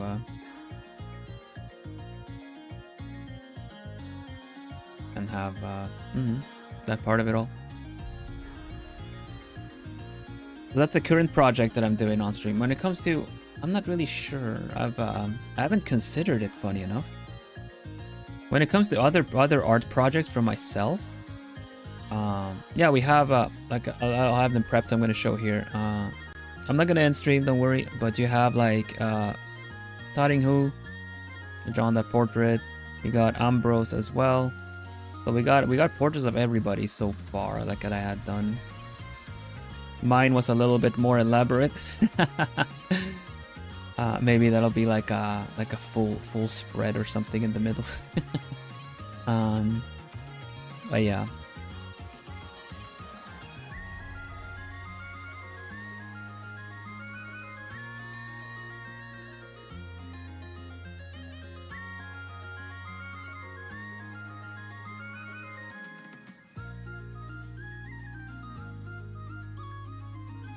Alright, bend over. Yeah, exactly, right?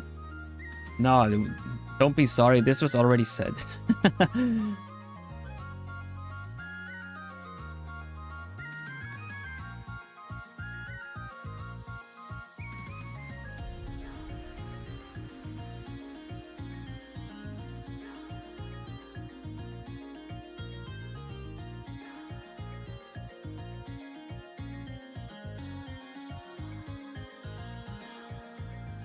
And I also I agree.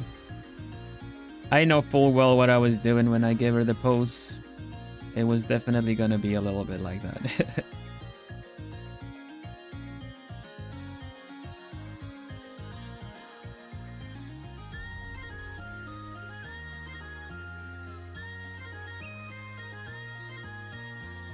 Inspection time.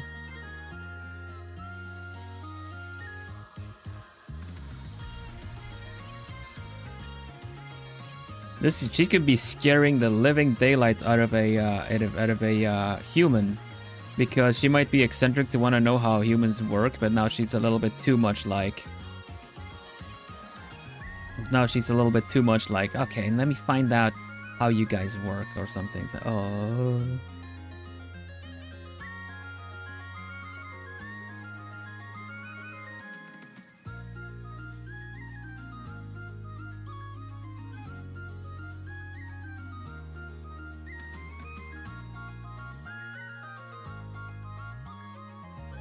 This hand is gonna be so difficult to, that's what I get from referencing my own hands. It's gonna be so difficult to turn into a smaller hand. Just be easier to put her in gloves, but we'll try. Up until the very last.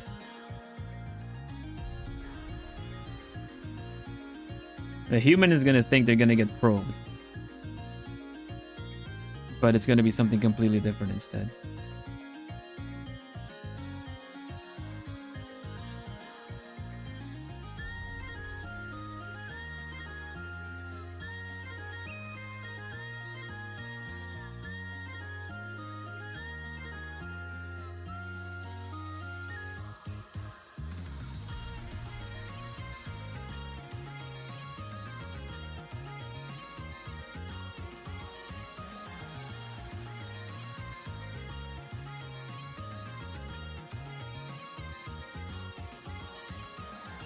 Maybe in order to make it less you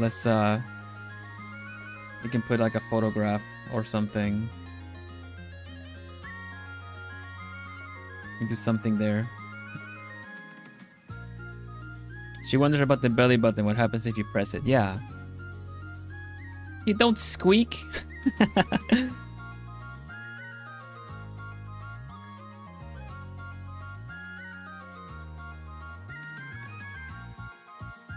My books were wrong.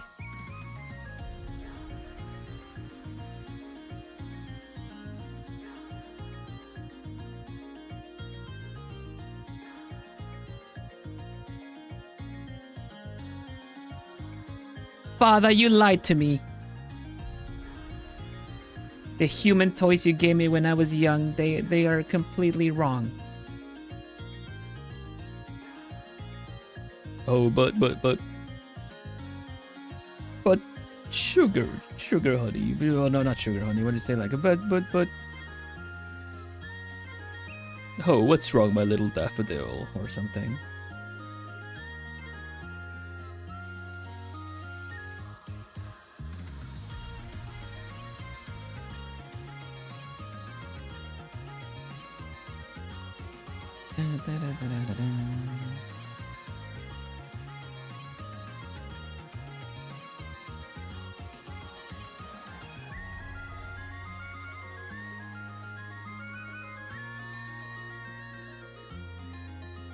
That will make people squeak. Then she's gonna think she found another spot that makes people. I guess maybe like if you just pushes against your ribs or something.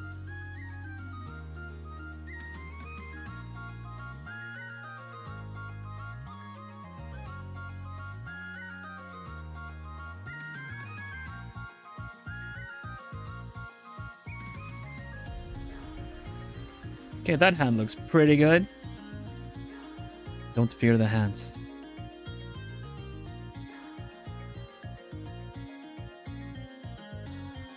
Damn, Bill's art got hands. That's so silly.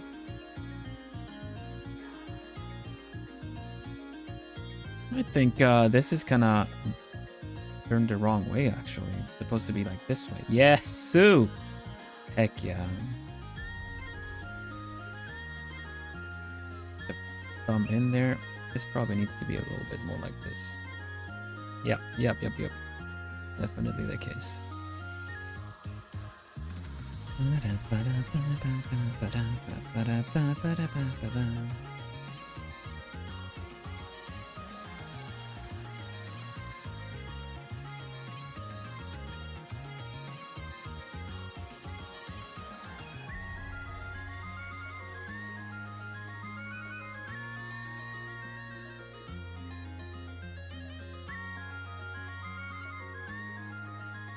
Like a healthy amount of fear.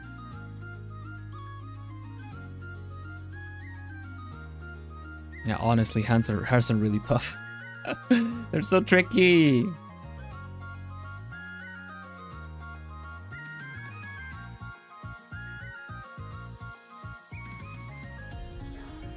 Let me say, I haven't saved a single time.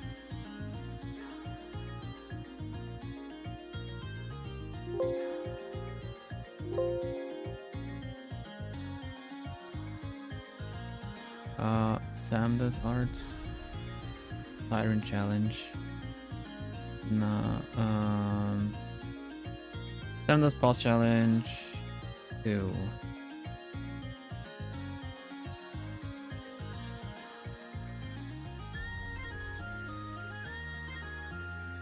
Feet are tricky. I usually don't have a reason to draw them. I've had to like at some point just to get feet looking right, but yeah.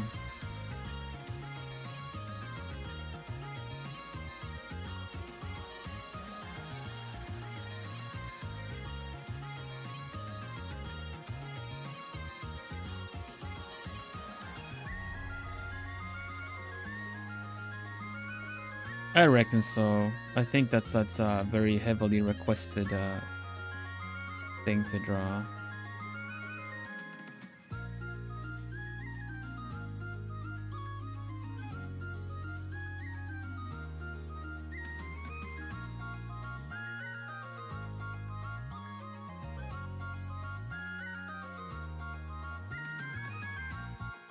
Honestly, there's one thing that you, like we were saying before, that there's different styles that are more suited or actually have been learned in order to draw things. That's also the pursuit of some certain things. People's preferences and whatever other things they might be into is to also create those kind of things, you know, for themselves and others. But that's also kind of like just because you can draw something doesn't mean. But how good are your toe beans? What? Like for animals?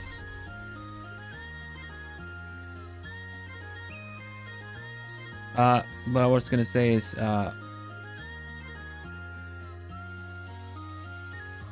the people that specialize, so to say, have a completely different and more thought way of approaching and drawing things like feet and things like that.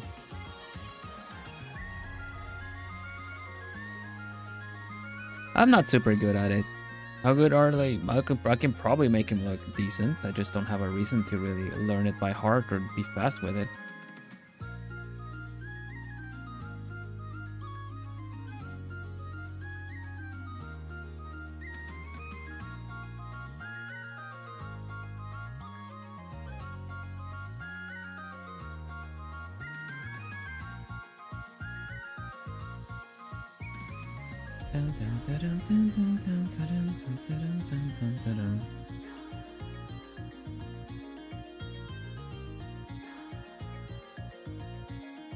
Oh, time just flew last hour. We can't stay focused the whole time, but dang.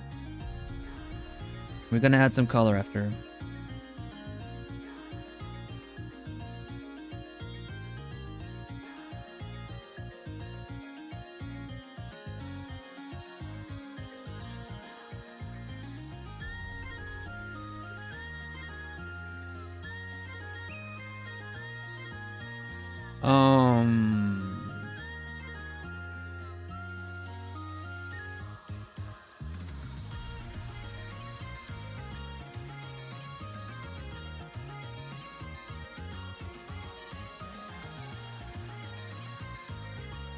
I do have the monocle there.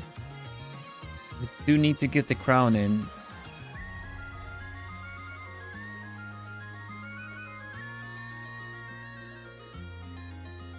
Gotta figure out the shading on this part underneath too.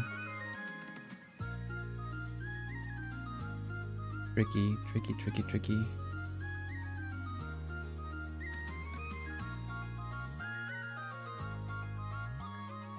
And cast shadow.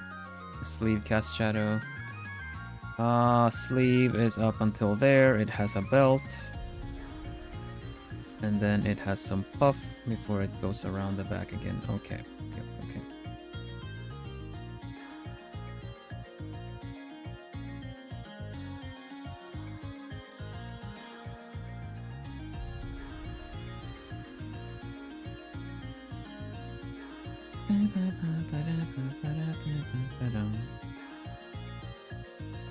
In terms of other projects of art nature that I have for myself is that I want to sketch more traditional. Like I want to work on my fundamentals and kind of, this is something that I've been learning again. Something I had a hard time doing was building a face from the guidelines, you know. I usually just skip that and eyeballed it, but now I'm trying to use those tools better. I could still have done it better with this one, with this picture, and if I actually had considered it a little better, the pose and everything. I still feel like we got some pretty good things in the process of creating this one. I'm really happy with the pose. Might have to make this out. So when it comes to projects, yes, like I don't have anything in mind that I would like to create per se, but I want to improve. I've been very comfortable where I've been for a long time, to the point where I can stream this for you guys. This is like I wouldn't go as far as to call it second nature, but it's very autopilot, you know. So I want to be more. I want to have more intention behind my art, make it more interesting to watch. I just want to improve my art in general, and that direction would be like where I would like to go with it. What about an art calendar? I mean, that's merch involved, you know.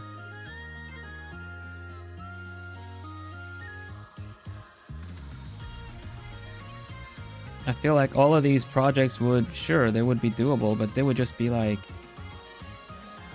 compared to the goal of improving my art style, which have been very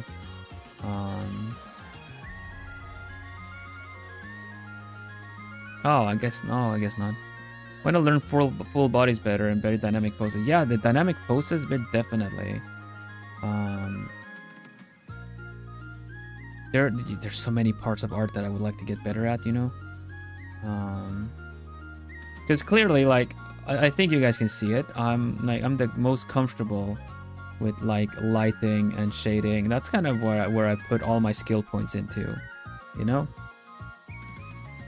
And art, just like any other skill, is not something you can respec and then just kind of like start doing it differently. You have to go back and train the separate skills, and I just put a lot of skill points into the rendering, the shading, the one layer, single layer stuff. But I would like to be able to do the other things better too. Even planning a picture better would be nice.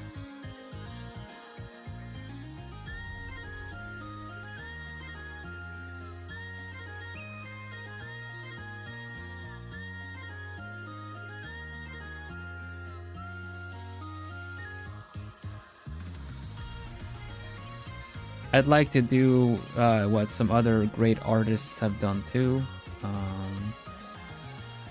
I kind of, you know what? I'm gonna keep that to myself though. We'll see when I do it.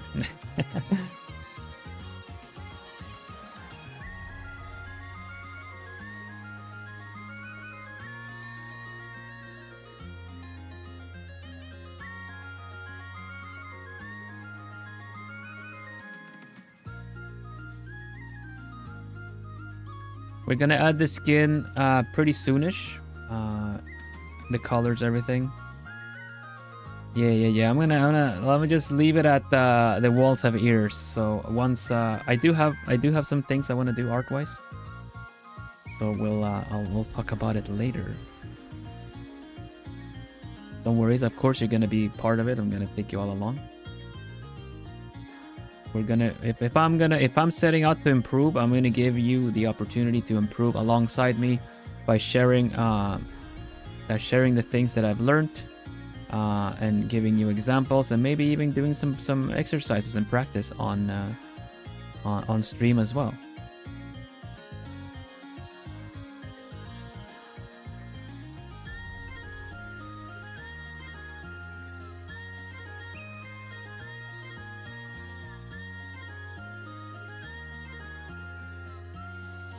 Like 3D sculpting? Or just generally actually use sculpting? I enjoy clay, doing things with clay.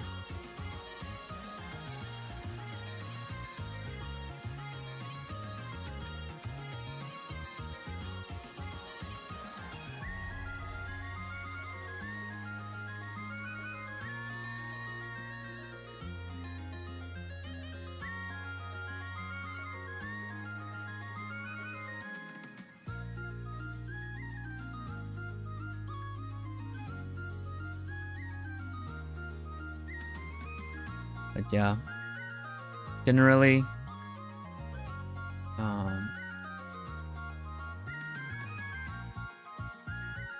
we'll expand. We'll learn things.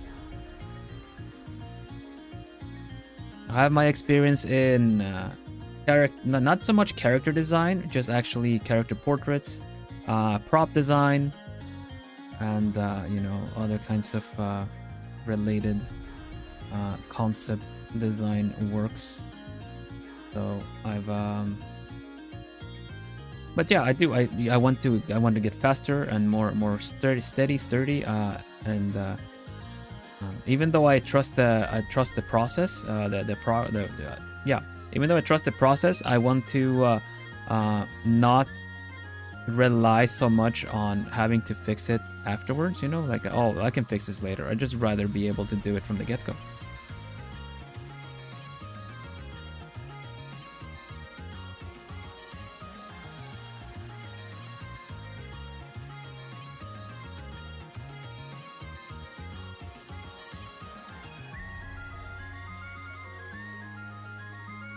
Also, thank you very much, Natsu.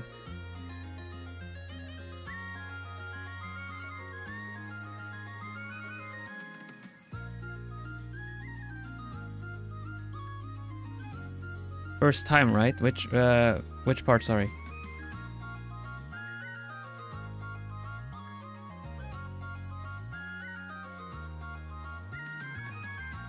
I zoned out a little bit into the picture because I'm like, where is the next part that I need to do now? We'll fix it in post. Yeah, exactly. That's what you mean.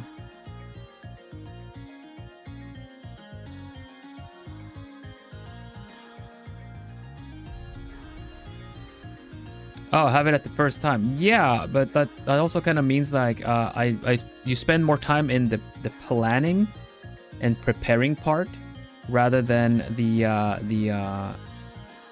you know, later the during the post, the fixing. I like my grayscale style due to like, since it kind of will give you the opportunity to kind of fix the lighting around one. But I believe a really good artist at one point said that the next step to this, to the grayscale rendering, there are some even teachers that I've heard that just kind of stick to grayscale render as the one the cure-all of everything. The cure-all is that this is the way to go, and then you color after and you get all the things done properly. But honestly, the next step to this kind of style is doing what I do here with color from the get-go. I can recognize values pretty decent, I would say, but I am not good at picking values from the color. But at some point we're gonna do art challenges with limited palette. Because I really need to practice that. I need to practice. I can render with color, but not very good. Again, I trust a lot in the post effect, in the post process of like, you know, let's go in and change the hue for the different colors. But that's one of the challenges I want to try as well, is that going into and doing a limited palette challenge, and painting things with it.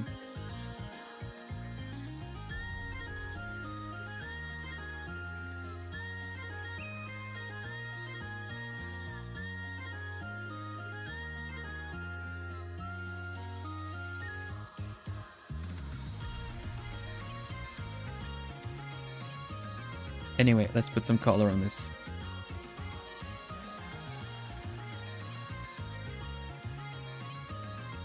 Can leave her at this. I really like how she's turned out. It's really nice. Let me bring up her brother. Take the crown out. Because we do in fact need a crown. Okay, bloop. Bloop.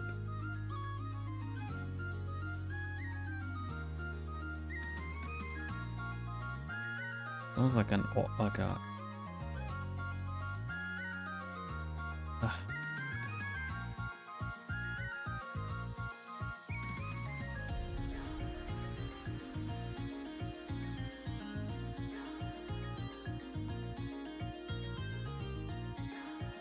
so tempted to do it like another character I know. Just kind of tilt it a bit. But I don't think that'll fit her. I'm just gonna leave the crown there.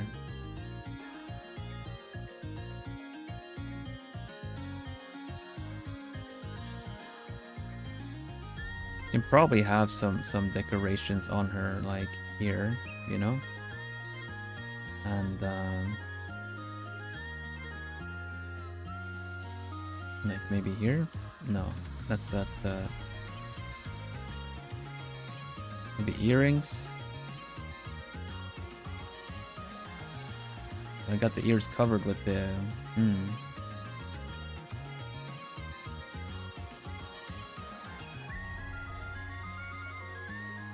It's tricky to find a good spot to do these details, but anyway, a hairpin.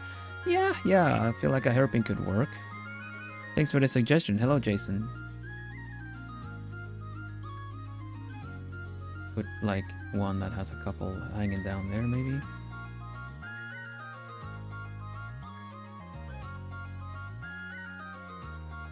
Lip piercing. She's a princess. I don't think. Maybe she would have. Maybe she would.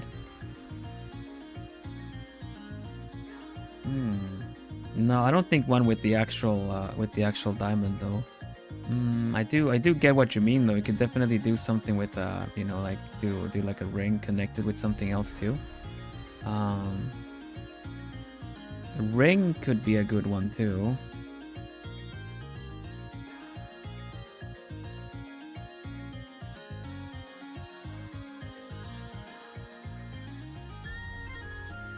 Actually, probably add some gold, like a bracelet maybe. I just find that it's kind of like everything is so centered.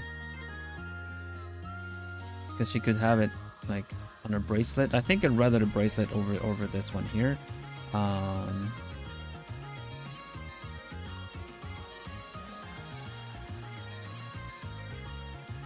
Nose to ear or something. But she's already gonna have a monocle doing this here though. Yeah, the monocle, good. Yeah. Because this the monocle could definitely have the like a gem there too.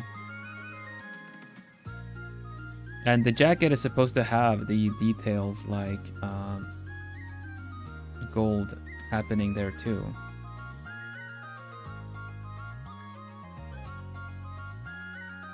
But I think we got some stuff. It's already got a lot of gold happening, and also the this is gonna be gold. But yeah, this looks pretty good. I got some plenty highlights there. Let's get then her gold eyes look really well with everything else too. Now I'm curious to get the face going. Change the whole vibe.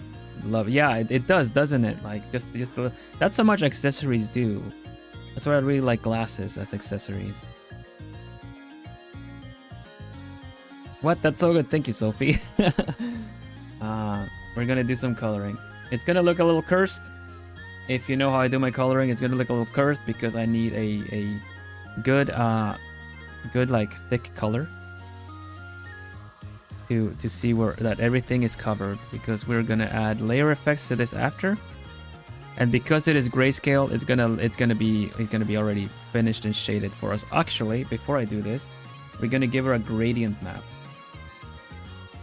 A gradient map is a layer effect that you can that will give the gray a certain tone. Like if we do sunset style, you see how much it kind of changes into different tones here. So I'm gonna give her sunset purple. This looks so cool. I really love it because that means everything that is bright and closer to full white will become kind of yellow, and everything that is closer to dark gray will become kind of purple. And I really like doing that. We just kind of put it to her. This already looks really interesting, doesn't it? But let's just kind of change the overlay and give it a little bit. Good morning, Pegasus. Welcome, welcome. Yeah, happy time zone to everybody. That's how it works, doesn't it?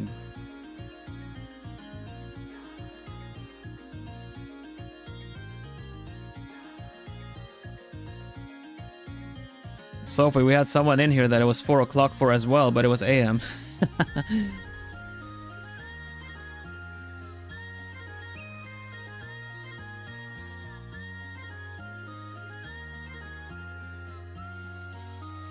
We'll figure out what color of the hair to use as well. It could be silver, kind of like, because the funny thing, the reason we're saying her brother, if you caught on that, is because out of these things, Miri, who Miri Mage in chat, also drew this challenge at one point, and she got like this kind of body,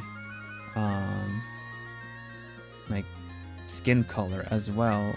And also the crown effect, also this effect, this bonus. So it's just kind of like, oh, I guess we are drawing that prince a sister or something.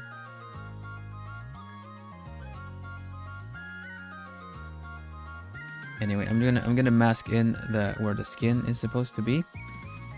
We're gonna do a layer effect, and then we're gonna fix up the tone. Sam helped create. Totally did.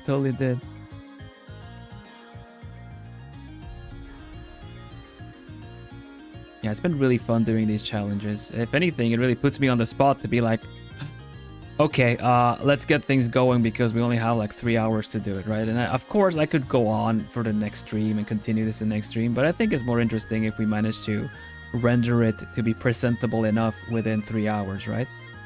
And we're on the 3rd hour, so tick tock, hoot hoot, let's go.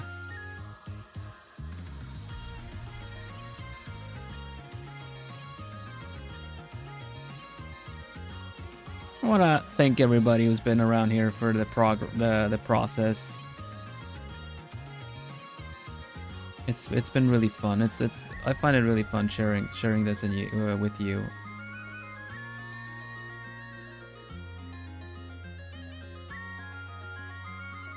And before we do some extra finishing touches and stuff like that, I think we need to do the color and then merge down the color.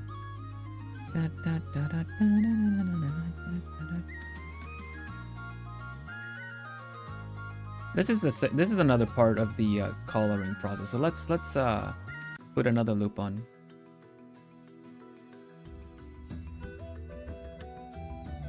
The deadline. No, not more deadlines. Ah. Gotta remember to do the kind of almost amphibian touch to the skin. Luckily, she's very dressed. This is really all we need to do for the skin. Oh, look, that very blue. That is very blue. So let's change it. I'm gonna change the hue slider a little bit. Oh gosh, my computer is struggling. I'm not sure why. Let me minimize some things. Okay.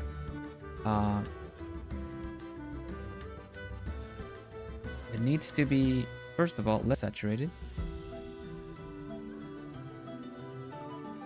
Probably more like this. Even more closer to green, actually.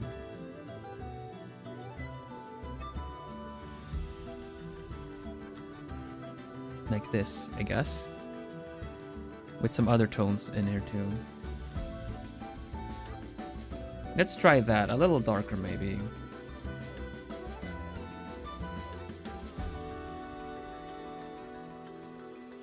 Okay. Let's bring this down for reference. We got... Okay, almost like scales. That's pretty interesting. I'm gonna use the same blue that I had before for the different patterns. I think I'm gonna use an airbrush for this. Make it softer on the skin, you know?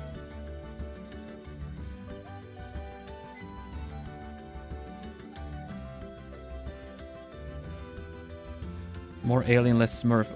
That's very true. How about I use these as kind of like freckles?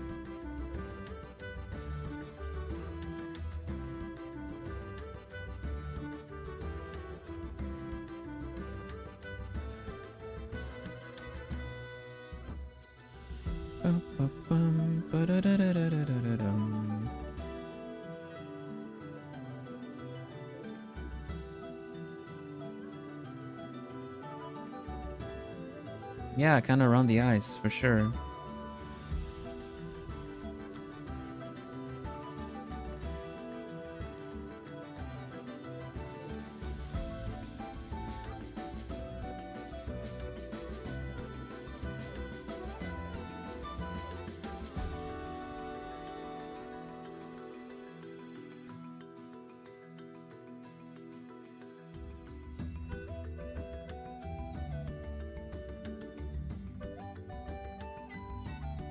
What's wrong with you? Why are you blue?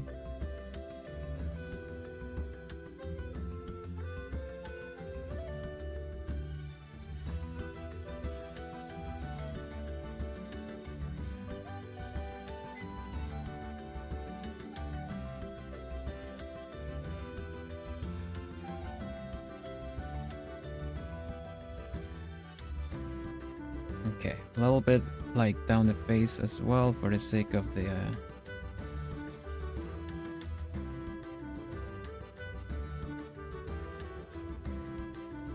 Alright.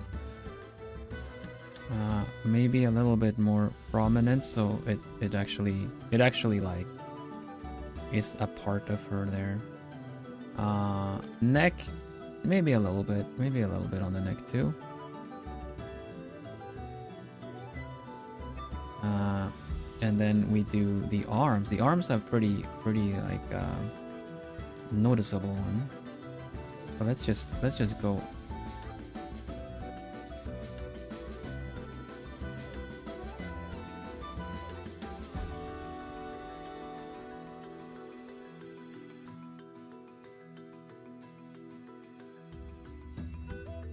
I would imagine that these alien people, no pattern is the other alike. It's unique to them.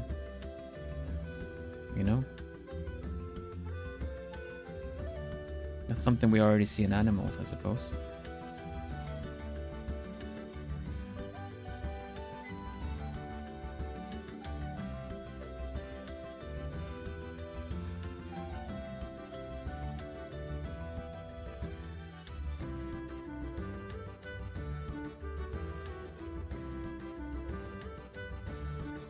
All right. Overlay this. I guess overlay is probably the best way to do it.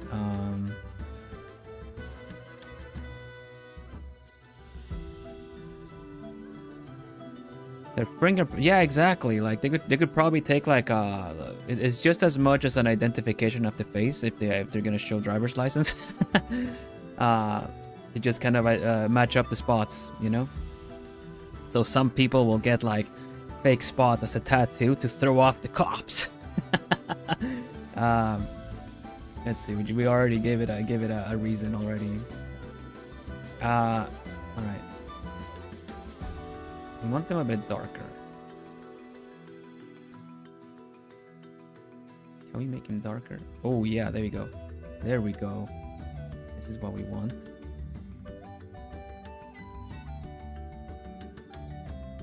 Ah, this looks good.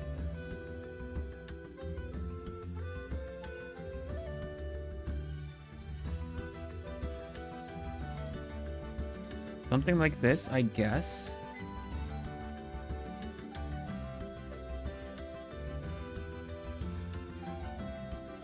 I love how the overlay layer, it really just wraps it around the face as well. Let me grab the actual. We need to soften this up a bit. We're not gonna get very clean coloring everywhere, but we're trying to work on something presentable and you know, finished looking.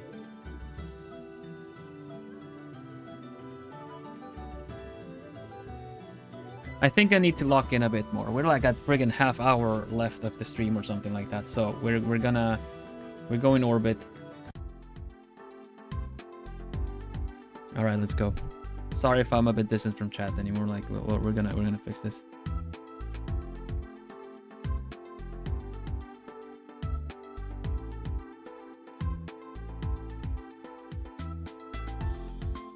Try to use all the tricks I know to make this look cool and as finished as possible, all right? Go with that for the skin. We're also gonna add, let's see, we're also gonna add a little bit of blue to it. Just to kind of give it a little bit more shape. Excellent, very nice, very nice. Looks very nice. We'll do highlight after. What color, hair color did you give your character, Mary?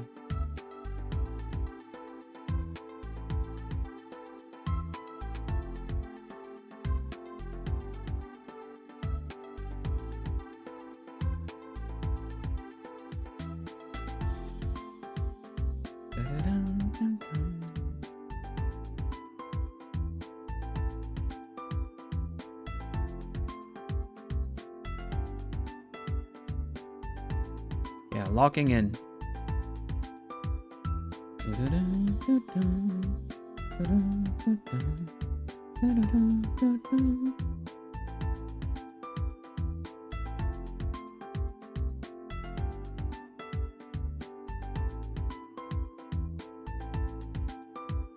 White with purplish undertones. That might work out pretty good, actually. We'll try that out.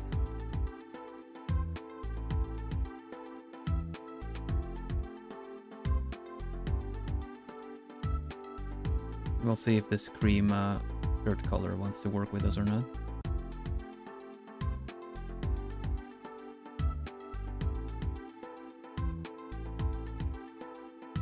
I don't think it makes that big of a difference, but enough of a difference.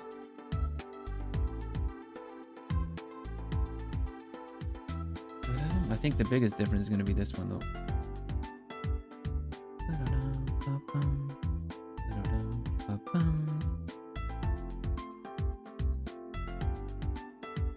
Okay, we're gonna do this a bit quicker.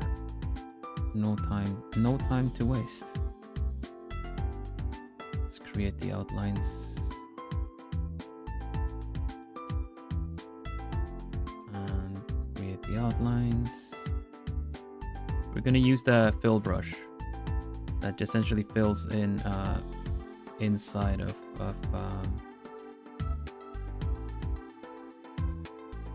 the drawn lines.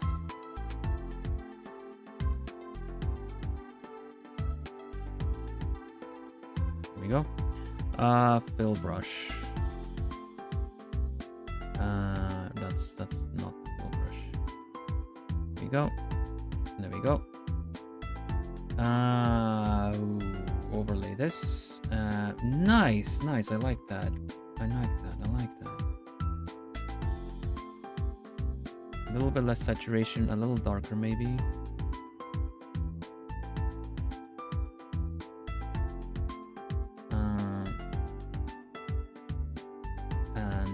Of course the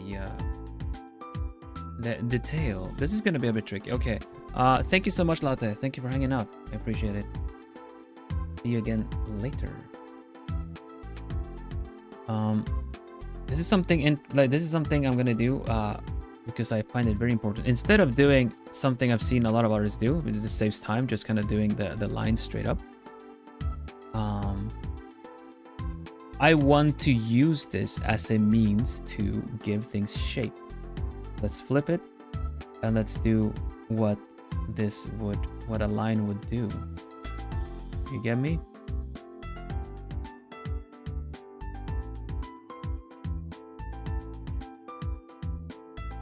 Follow the shape of the body that is wearing this. It is not flat or an ironing board.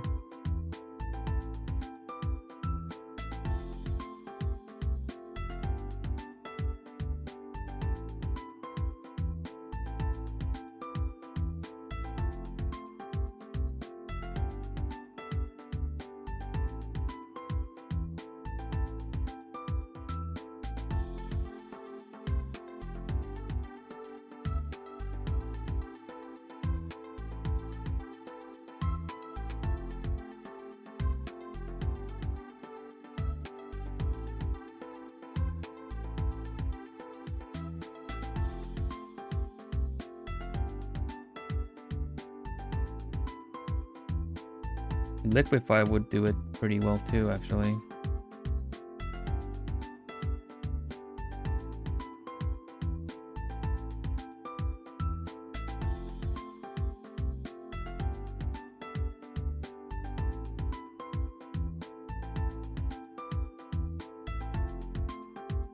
That'll do. Okay.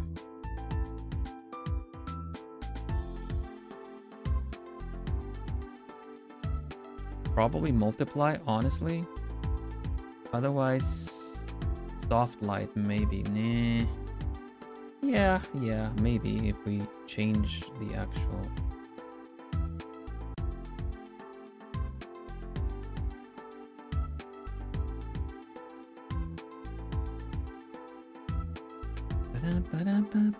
No, I don't like this. Probably gonna go for a additional layer of all things too, and just gonna do this, or just normal. Normal would be a good one actually. We actually start doing like if we just paint it brighter up top and then do kind of darker here. Just lets me shape it myself.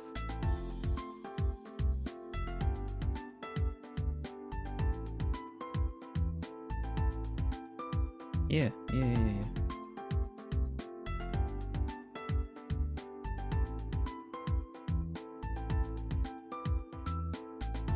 without the multiplier. It didn't work out well. Lower opacity for sure. Erasing some of the edges so that it doesn't look so harsh. Kind of more blends into some parts. Not such a sudden stop, you know. Here we go. Okay, so the hair is very importante.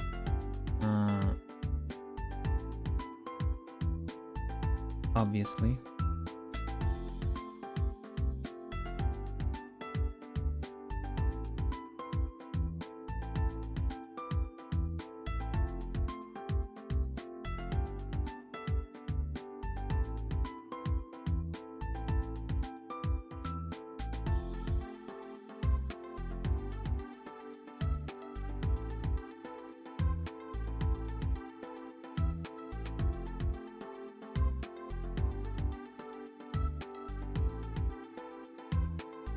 There's still more to this, by the way. Just letting you guys know that there's still more post effects to make even this rendering look weird. Hello, welcome. We just have to fill in some of the gaps that look a bit weird.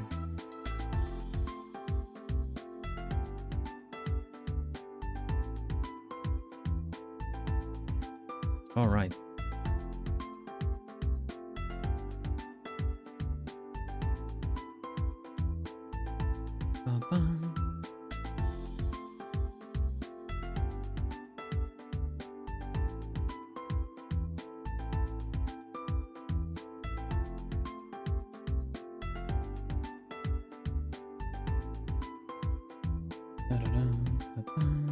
This one needs to be filled in because it's not. Sorry. Let me just do that.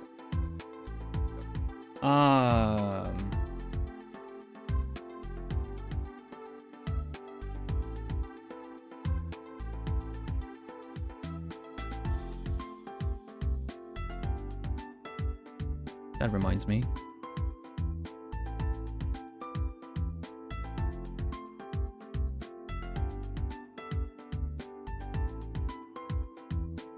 Purple undertones. How do I do purple undertones?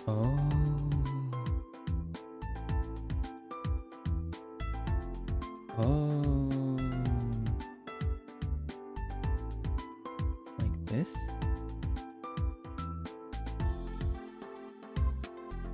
Okay, we can calm things down a little bit.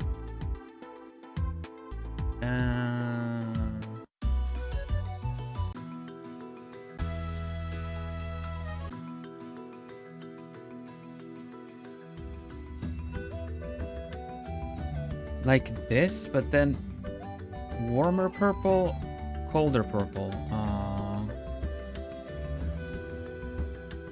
Oh, we can control the undertones now. I like that.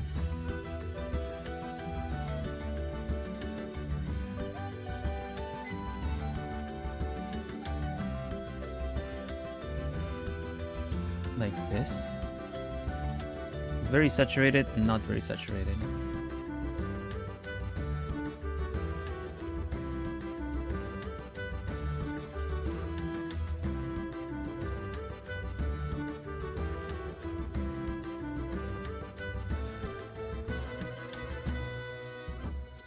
This is just kind of the skin tone. I think it works.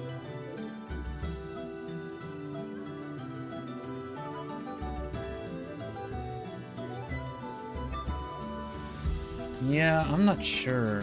I'm really not sure either. If you go warmer, it suits the clothes.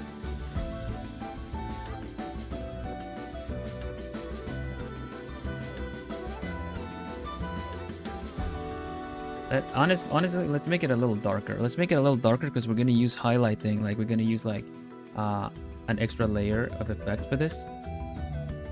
Just leave it at this. And then I'm gonna do a little something.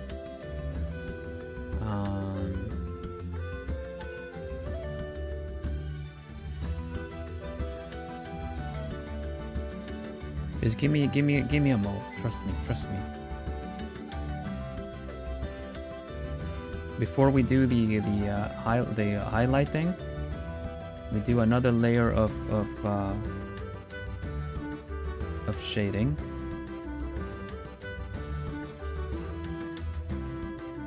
Just go through with some dark blue.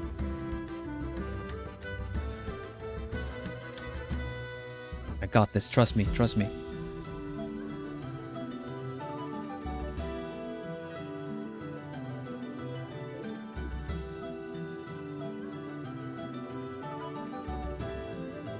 Get ready for the magic.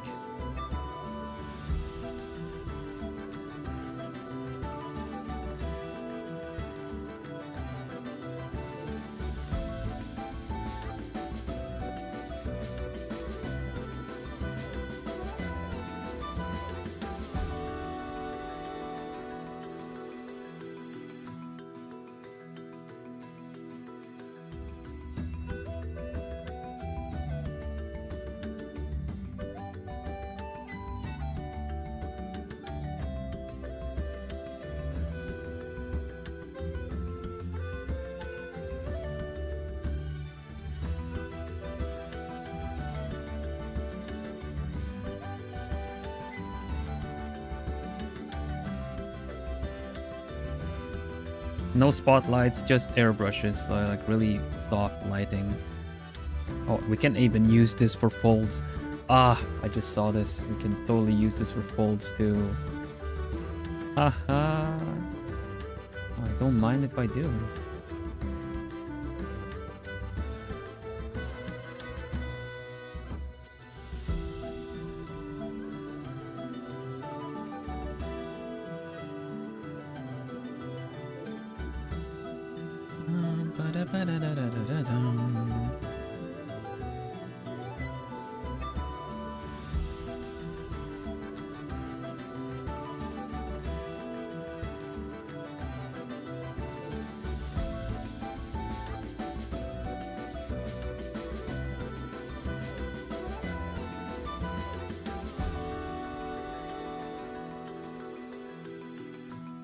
What is a cooking to a full course meal? But a means to an end.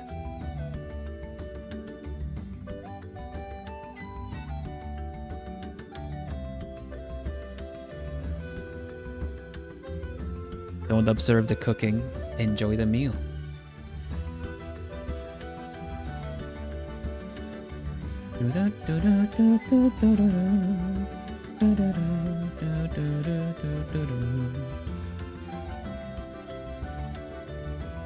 Let's get the monocle in. Wow. This one needs a little touch up.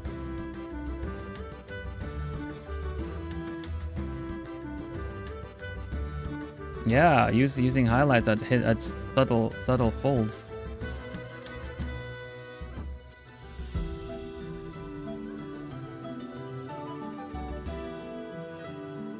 Stuck already. Well, dessert.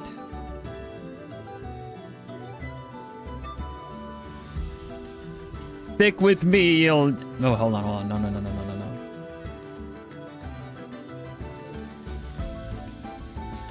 Is it working? It's working.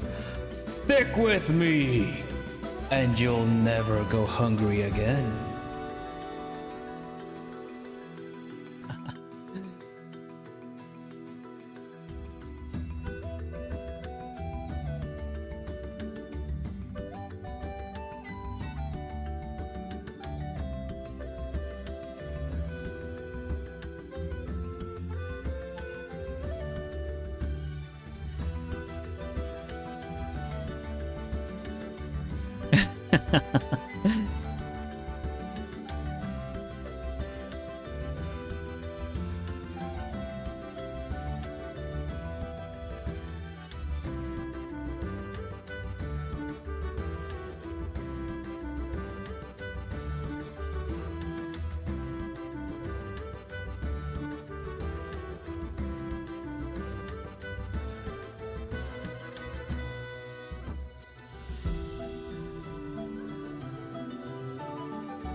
Cecilia, yeah, we don't have a Cecilia.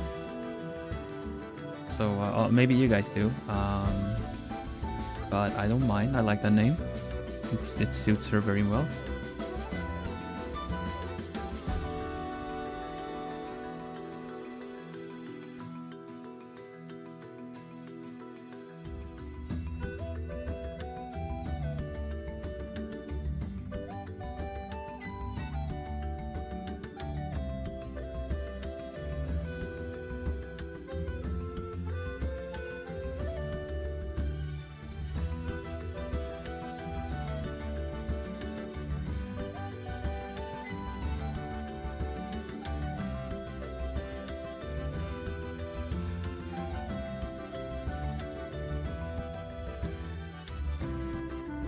Yes, I love it. This is the favorite part where everything is just kind of working. I like Cecilia.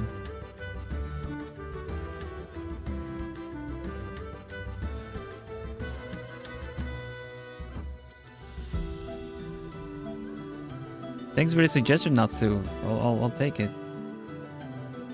Very good. Yes. It's working. It's working.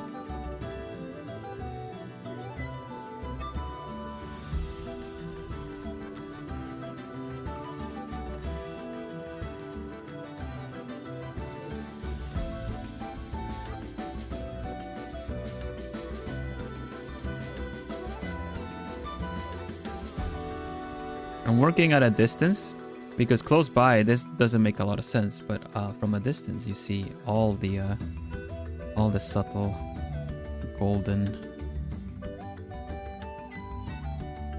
details.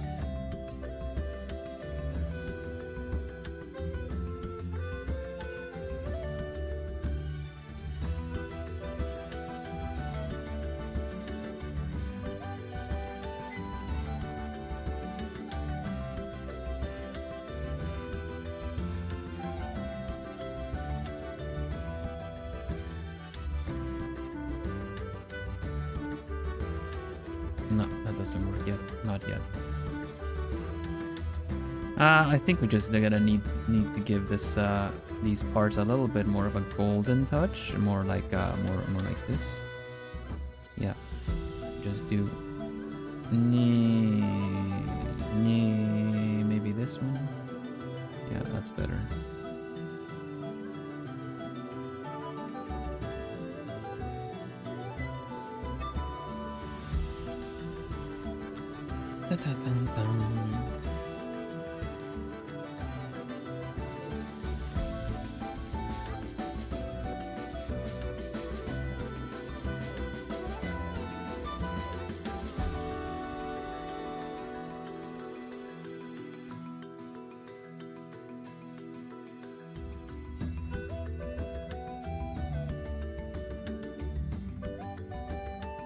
Might have to do this photograph separate from everything else, I think.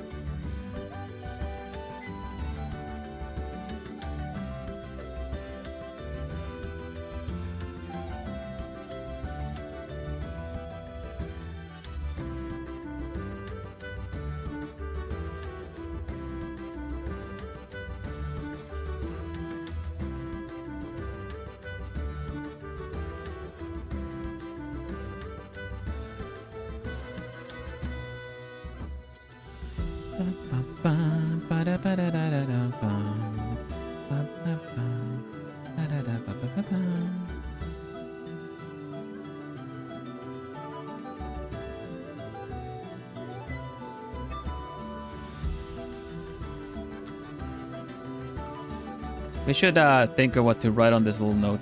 It sounds this is the kind of thing that even though the picture is like nice and pretty and all, I just like we did last time, I want to do a little something a little silly.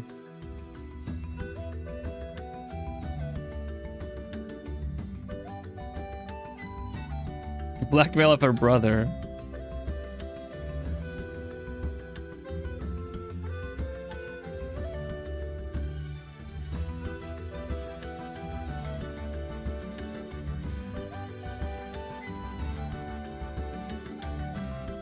You could really also just make it like like an entry card somewhere. Like she's ready to do science.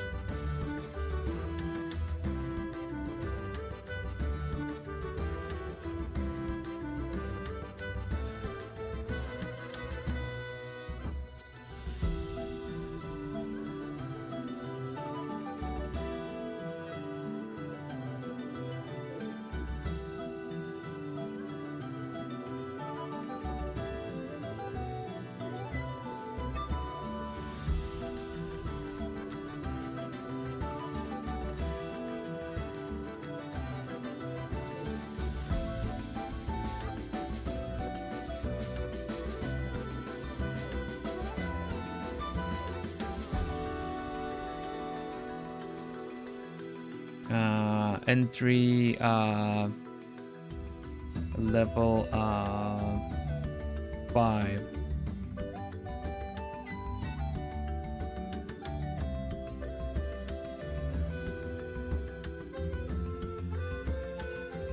there's impact because obviously every in the future aliens will use impact font.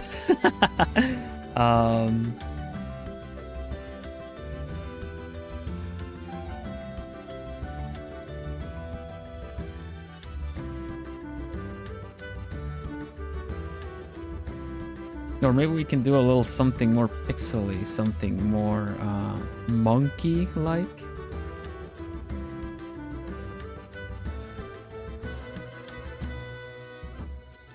If I can find it.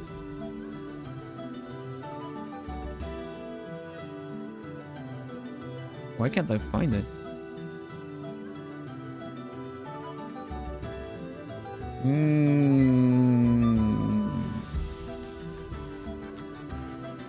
No, I can't find it now. Boo! Sorry, I wanted to do something pixely, but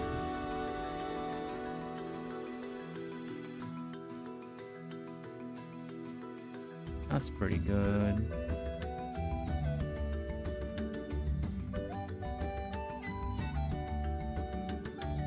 I'm lacking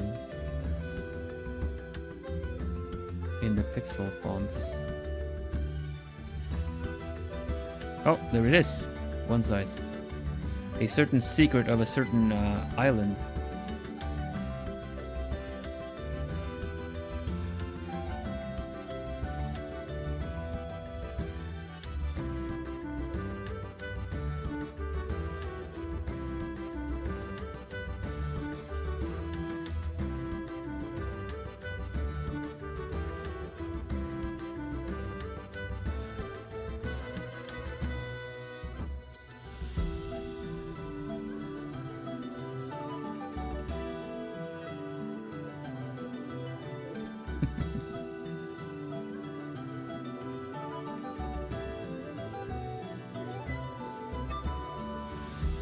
Anyways, you can use this to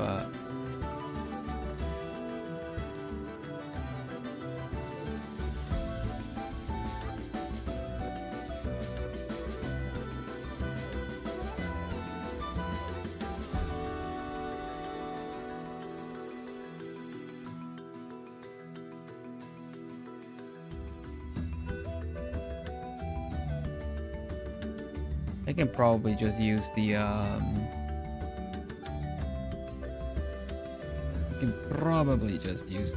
liquefy for this.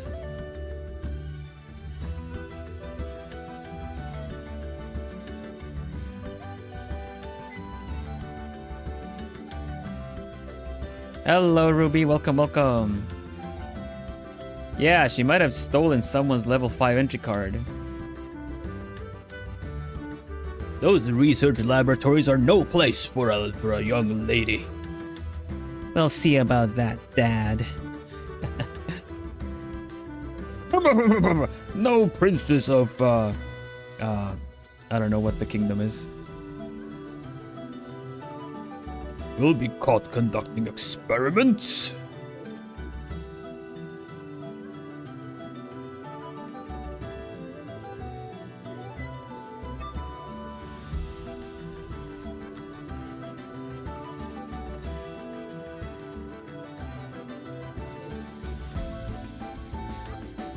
Now let's see what they've been hiding from me. Yeah, exactly. That is the vibe. You're right.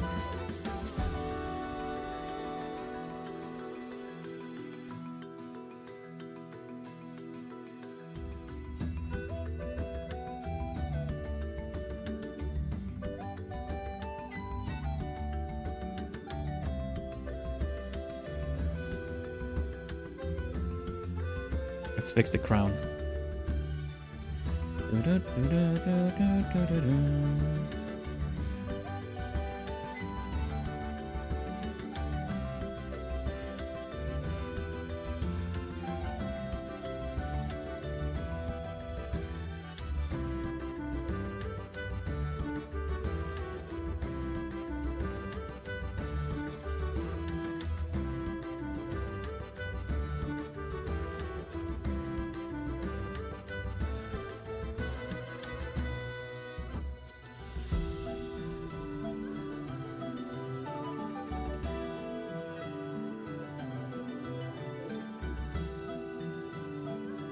This will most certainly do.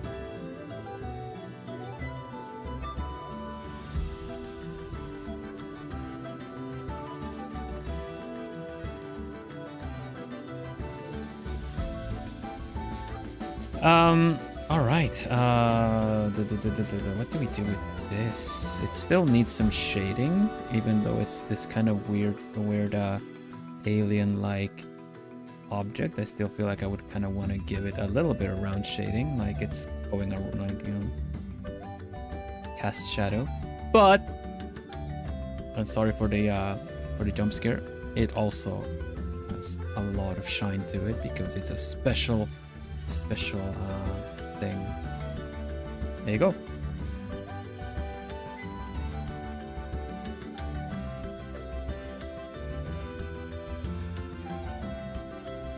All right, you go back up there.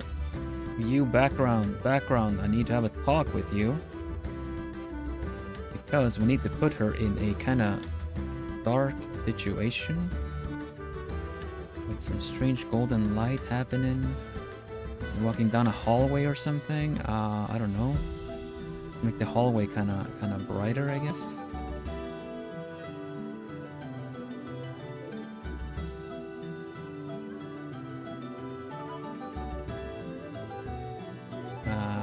Like something along the walls.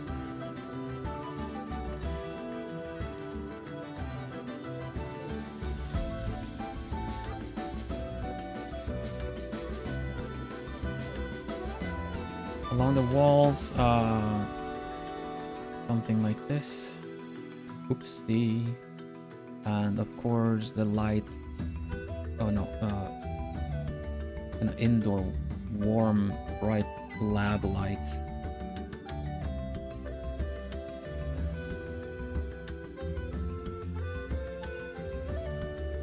Something like this, I guess. It wouldn't make sense to put a lot of weird different lights here because she's only like lit up from one side.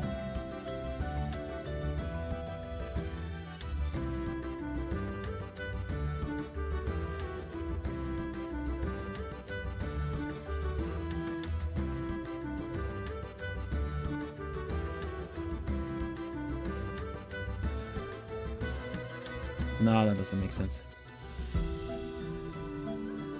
Wait, that I did like that though. These white things. Oop, oop, oop, oop, oop. Too bad I did it in the wrong order.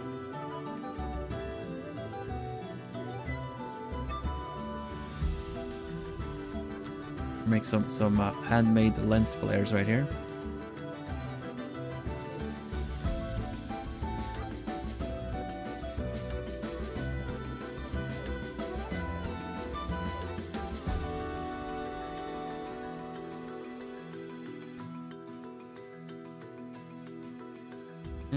I have an idea to this too. I have an idea to this as well on top of this. I don't know if it's gonna work out, so I'm just gonna try it just for the sake of, you know, presentation.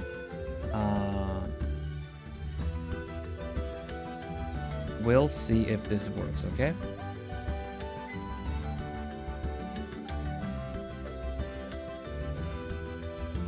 The references are okay. Don't worry about them. Do not worry about them. We need to blur this a little bit more. Something like this. We need a vignette.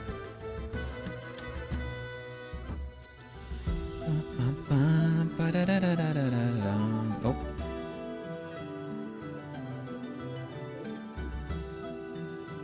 Like this. Okay.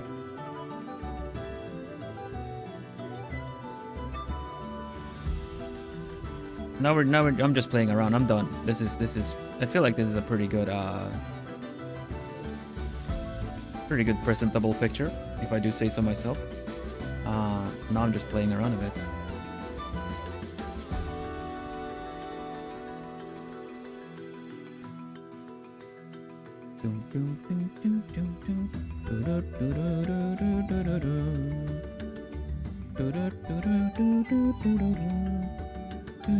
You can see this is the kind of stuff you cannot teach.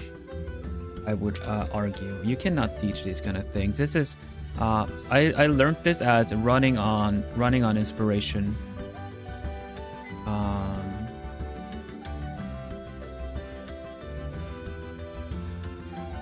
This right here is oh right, this is supposed to be add. These are the kind of things that I can just I'm just getting ideas. I'm just running straight off of ideas. Of course, I could teach you how to do these different things, but I cannot teach you how to get these ideas, if that makes sense. You know?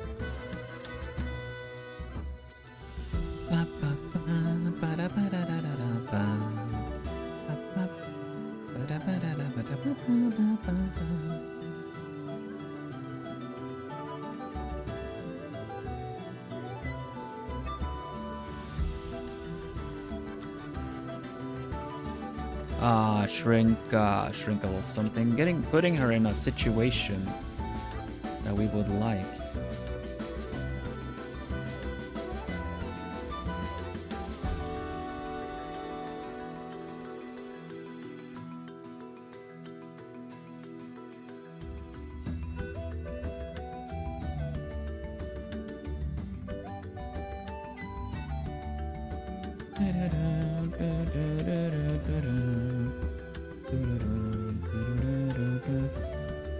Shrink. Let me just do some UI. Like, it's so fun that I get to use some UI stuff. Here we go. Paste. Excellent. Oh, okay. Copy, paste. Put that to the side. And we can give these whatever they are, whatever these things are. We don't know. We just give them some other values. Because she's like in front of the security door, right? She's like in front of the. Hello, Mr. Chan. Welcome. Great job. Thank you very much. We're pretending she's like in front of the security door here. Beep beep beep beep beep. Oh no, they detected the shrink it. Detected the card. It's in front of the monitor or something, yeah.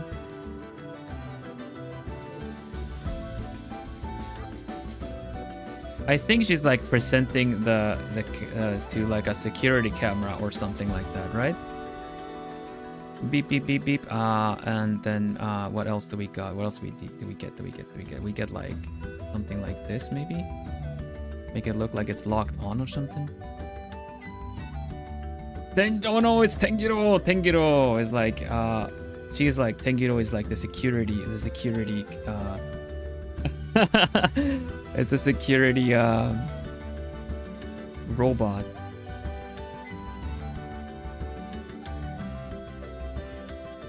That's so funny.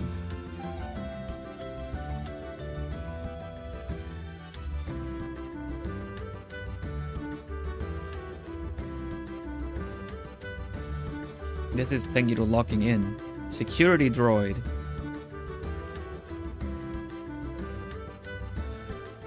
Beep beep beep beep beep beep beep. You know,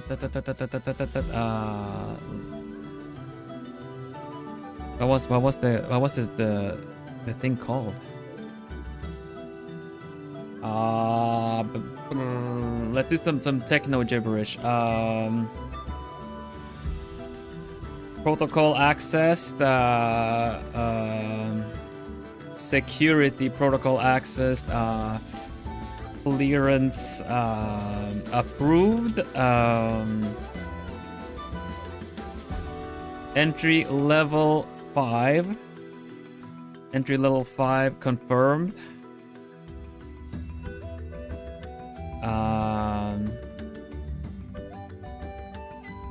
Let's see. Okay, let's do this. She's requesting something from this. All right, she's requesting something. So, let's say let's play off of the thing we said before. The whole like, I'll find out what they're hiding from me, right? So, she's clearly bypassing security somehow. Maybe she stole the entry level thing. But what is she after? I'm willing to bet it's knowledge. She's my character, so them deciding it's knowledge. So let's say like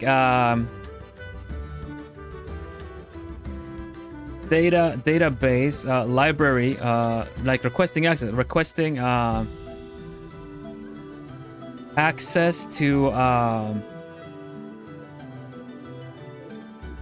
database, to knowledge base, to lab access to restricted access to restrictive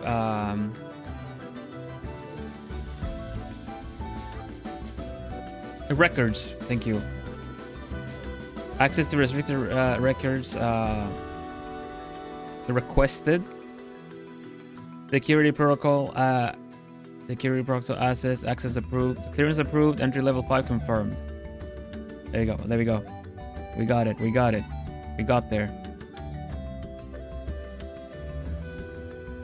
This is the log happening, and we do let's find the pixel thing again, because techno thing obviously has to be in pixel. It doesn't matter how big of a resolution it is. Machines only talk in one size. There we go. Excellent.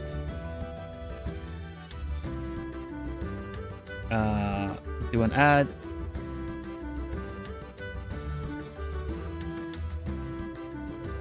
Oh, Pete says, oh my gosh, I'm so like, I want to get this done.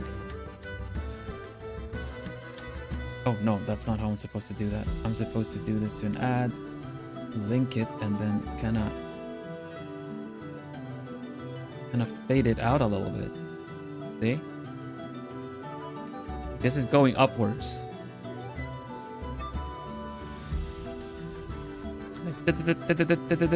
Yeah. Very good stuff.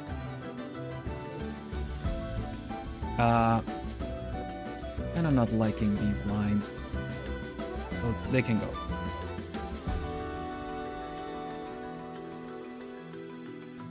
And just like Natsu said early on,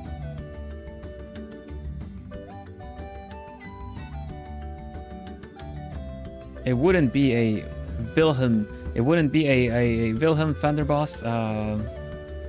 Wait, let me actually do it properly. It wouldn't be a Vilhelm Vanderbos original without a little bit of unseriousness to it, in a way of kind of just flaunting that yes, I can make this, but also let's have some fun with it. It doesn't have to be so serious all the time. Let's give her a good old heh.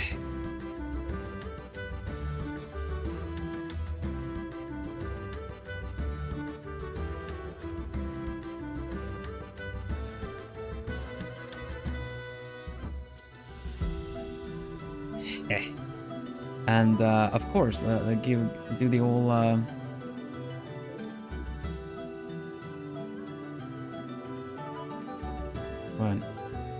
Man, the flow.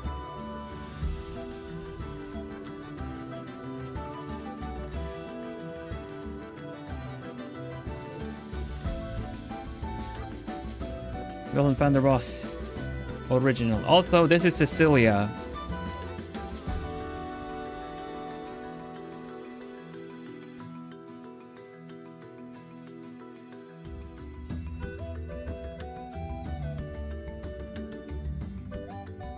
Copy.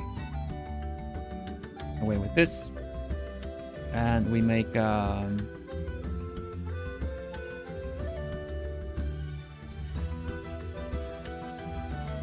Cecilia.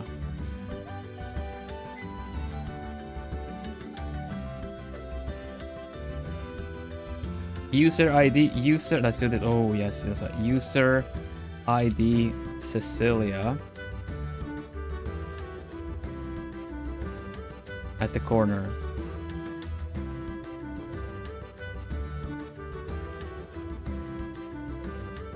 We did it!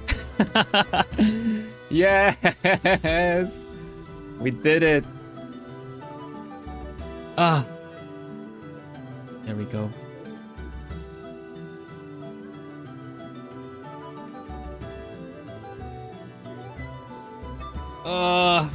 I went over a little bit, but I think that was basically 3 hours or 3.5 hours, yeah? Because I started like after 3 something. Hello, Citri. Looks like the challenge went well. Thank you very much. Welcome, meet Cecilia.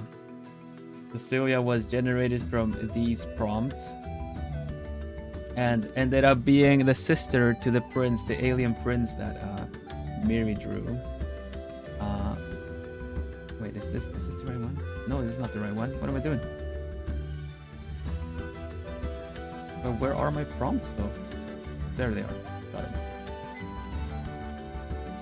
it. In case you haven't seen it, I will show you the alien prince that we mentioned because it's just really funny.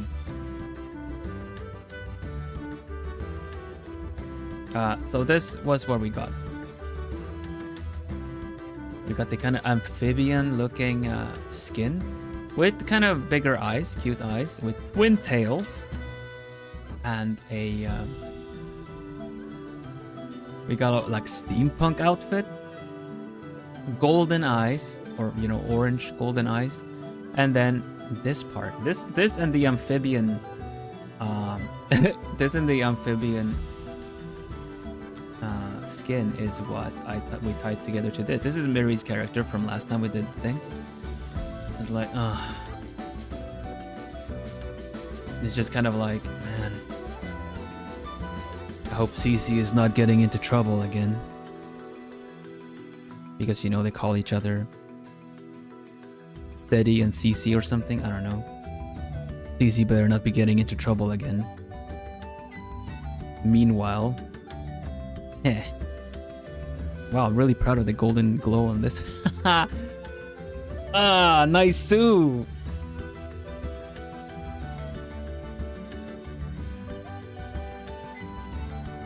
Okay. Hutsu, everybody, Hutsu. We did it. We totally did it.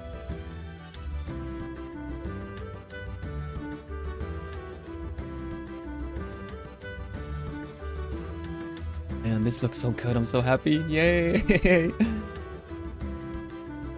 I'll make my signature a little neater. I think I'll just do the V that I've been signing my art with lately. Maybe we should bring in my emblem as well.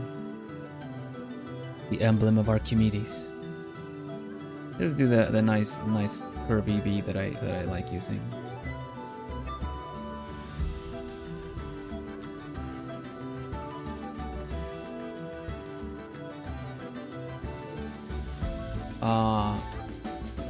Man, oof. I need to put on the brakes a little bit. Oh.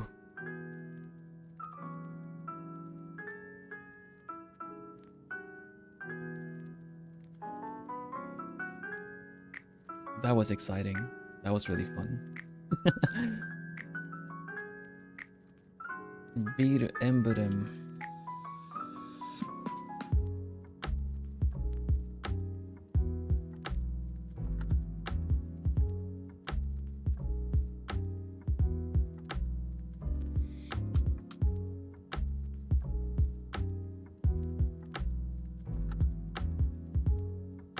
Music makes such a big difference. No kidding. It's like, yeah, Yeah, at one point I drew with this music in the back. No wonder we didn't make this kind of process, but that's also nice. You can't be drawing with full octane, full throttle goals all the time. Oh, okay. Hi, you.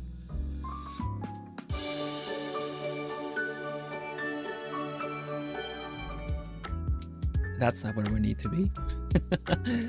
Hutsu, everybody! Hutsu, Hutsu! Now we can go back to chill. Ah.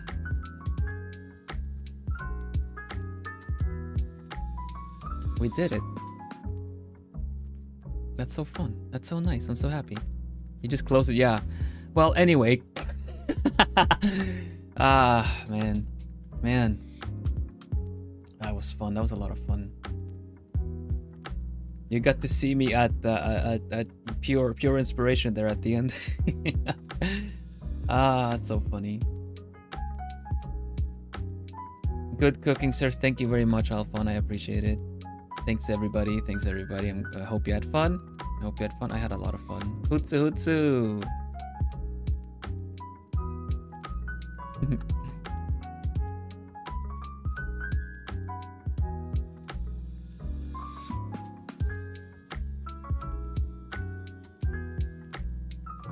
Ooh, let's see.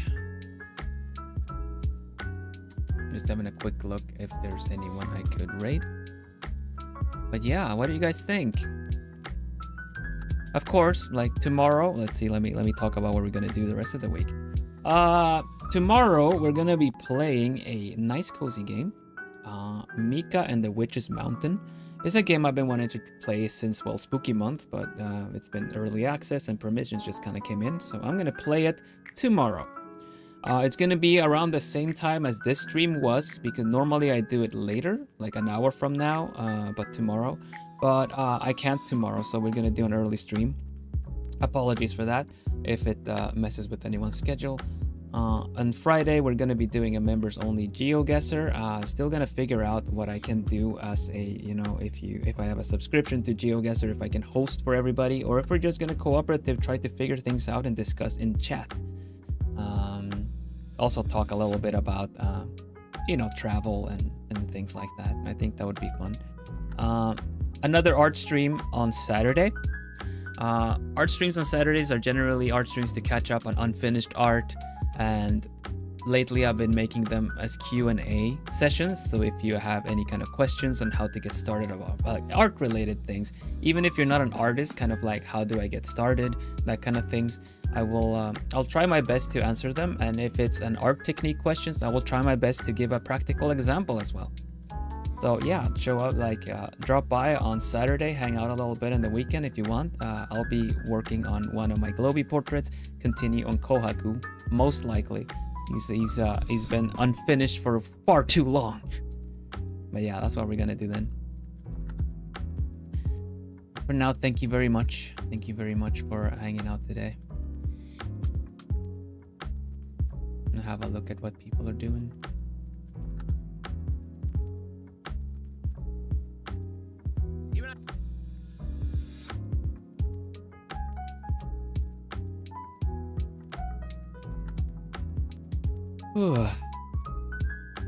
It's no problem. No problem, Pegasus. Hope you have fun at the con. We can. Alright, let me... I will send you guys over to Delta.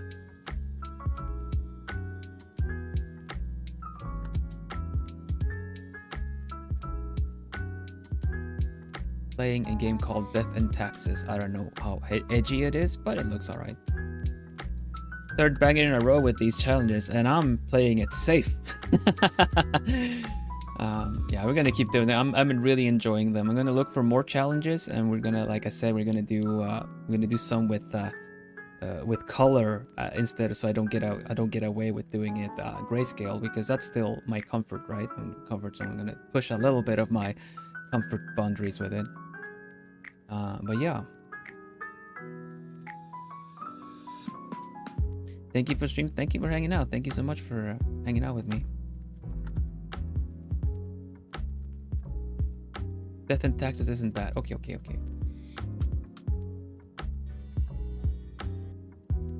It looks fun. Let's get a raid message in.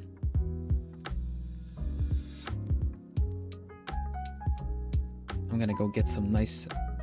I'm gonna get some nice, nice food going. Awesome stream, 16. Oh man, well, thank you.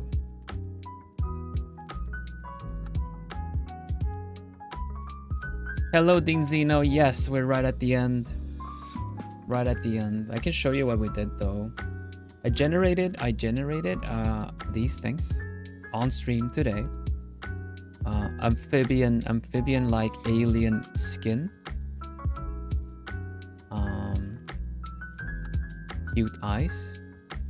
Twin tails, which was funny because we were talking about Hatsune Miku around this time.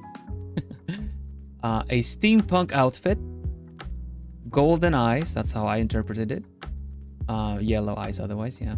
And kind of a crown and things like that, right?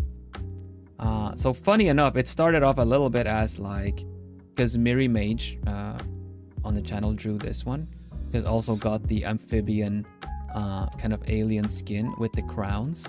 Different outfit and everything though, but yeah. So it's like, oh, I guess I'm gonna be drawing a sister to this character. But yeah, it ended up being this is what it turned out into. So this is a troublemaker. She probably stole an entry card to access restricted records. So there's I really like doing these little details in a picture because it could be just a cool picture. But if you look around, there's a little story behind this. Access to restricted records requested. You even see her name. User ID Cecilia. She's up to something. So yeah, there you go. That's the picture I did. Really fun doing the like the texture on the glove, the outfit, everything. Lost the overhead tag. Yeah, I had a lot of fun. If you're looking to watch a VOD, today was pretty fun. I got to talk a lot about the different techniques and styles, and yeah, it was generally a fun stream for me too. I was a little bit more. I went into the stream a little bit more energetic and enthusiastic because I was really looking forward to this challenge, but also the fact that 3 hours, you know, and even now we're going a bit overtime. I really need to go get some food sorted. So thank you everybody for today. I really appreciate you. Go check out the winter sale at the Globie store. There are some end of year merch that is being offered as a bundle. Alongside, you're gonna get free shipping if you order for £55 and above. So if you have anything you want to pick up, now is a good chance. Go check out the 50% off of the selected select items as well. Yeah, go check it out. And for now, let's give a little hoot hoot. Let's give a little hoot hoot to Delta, who's playing Death and Taxes. And everyone else, I'll see you tomorrow. Remember that it is a early stream tomorrow, not the usual late stream, because I'll be playing Mika and the Witch's Mountain.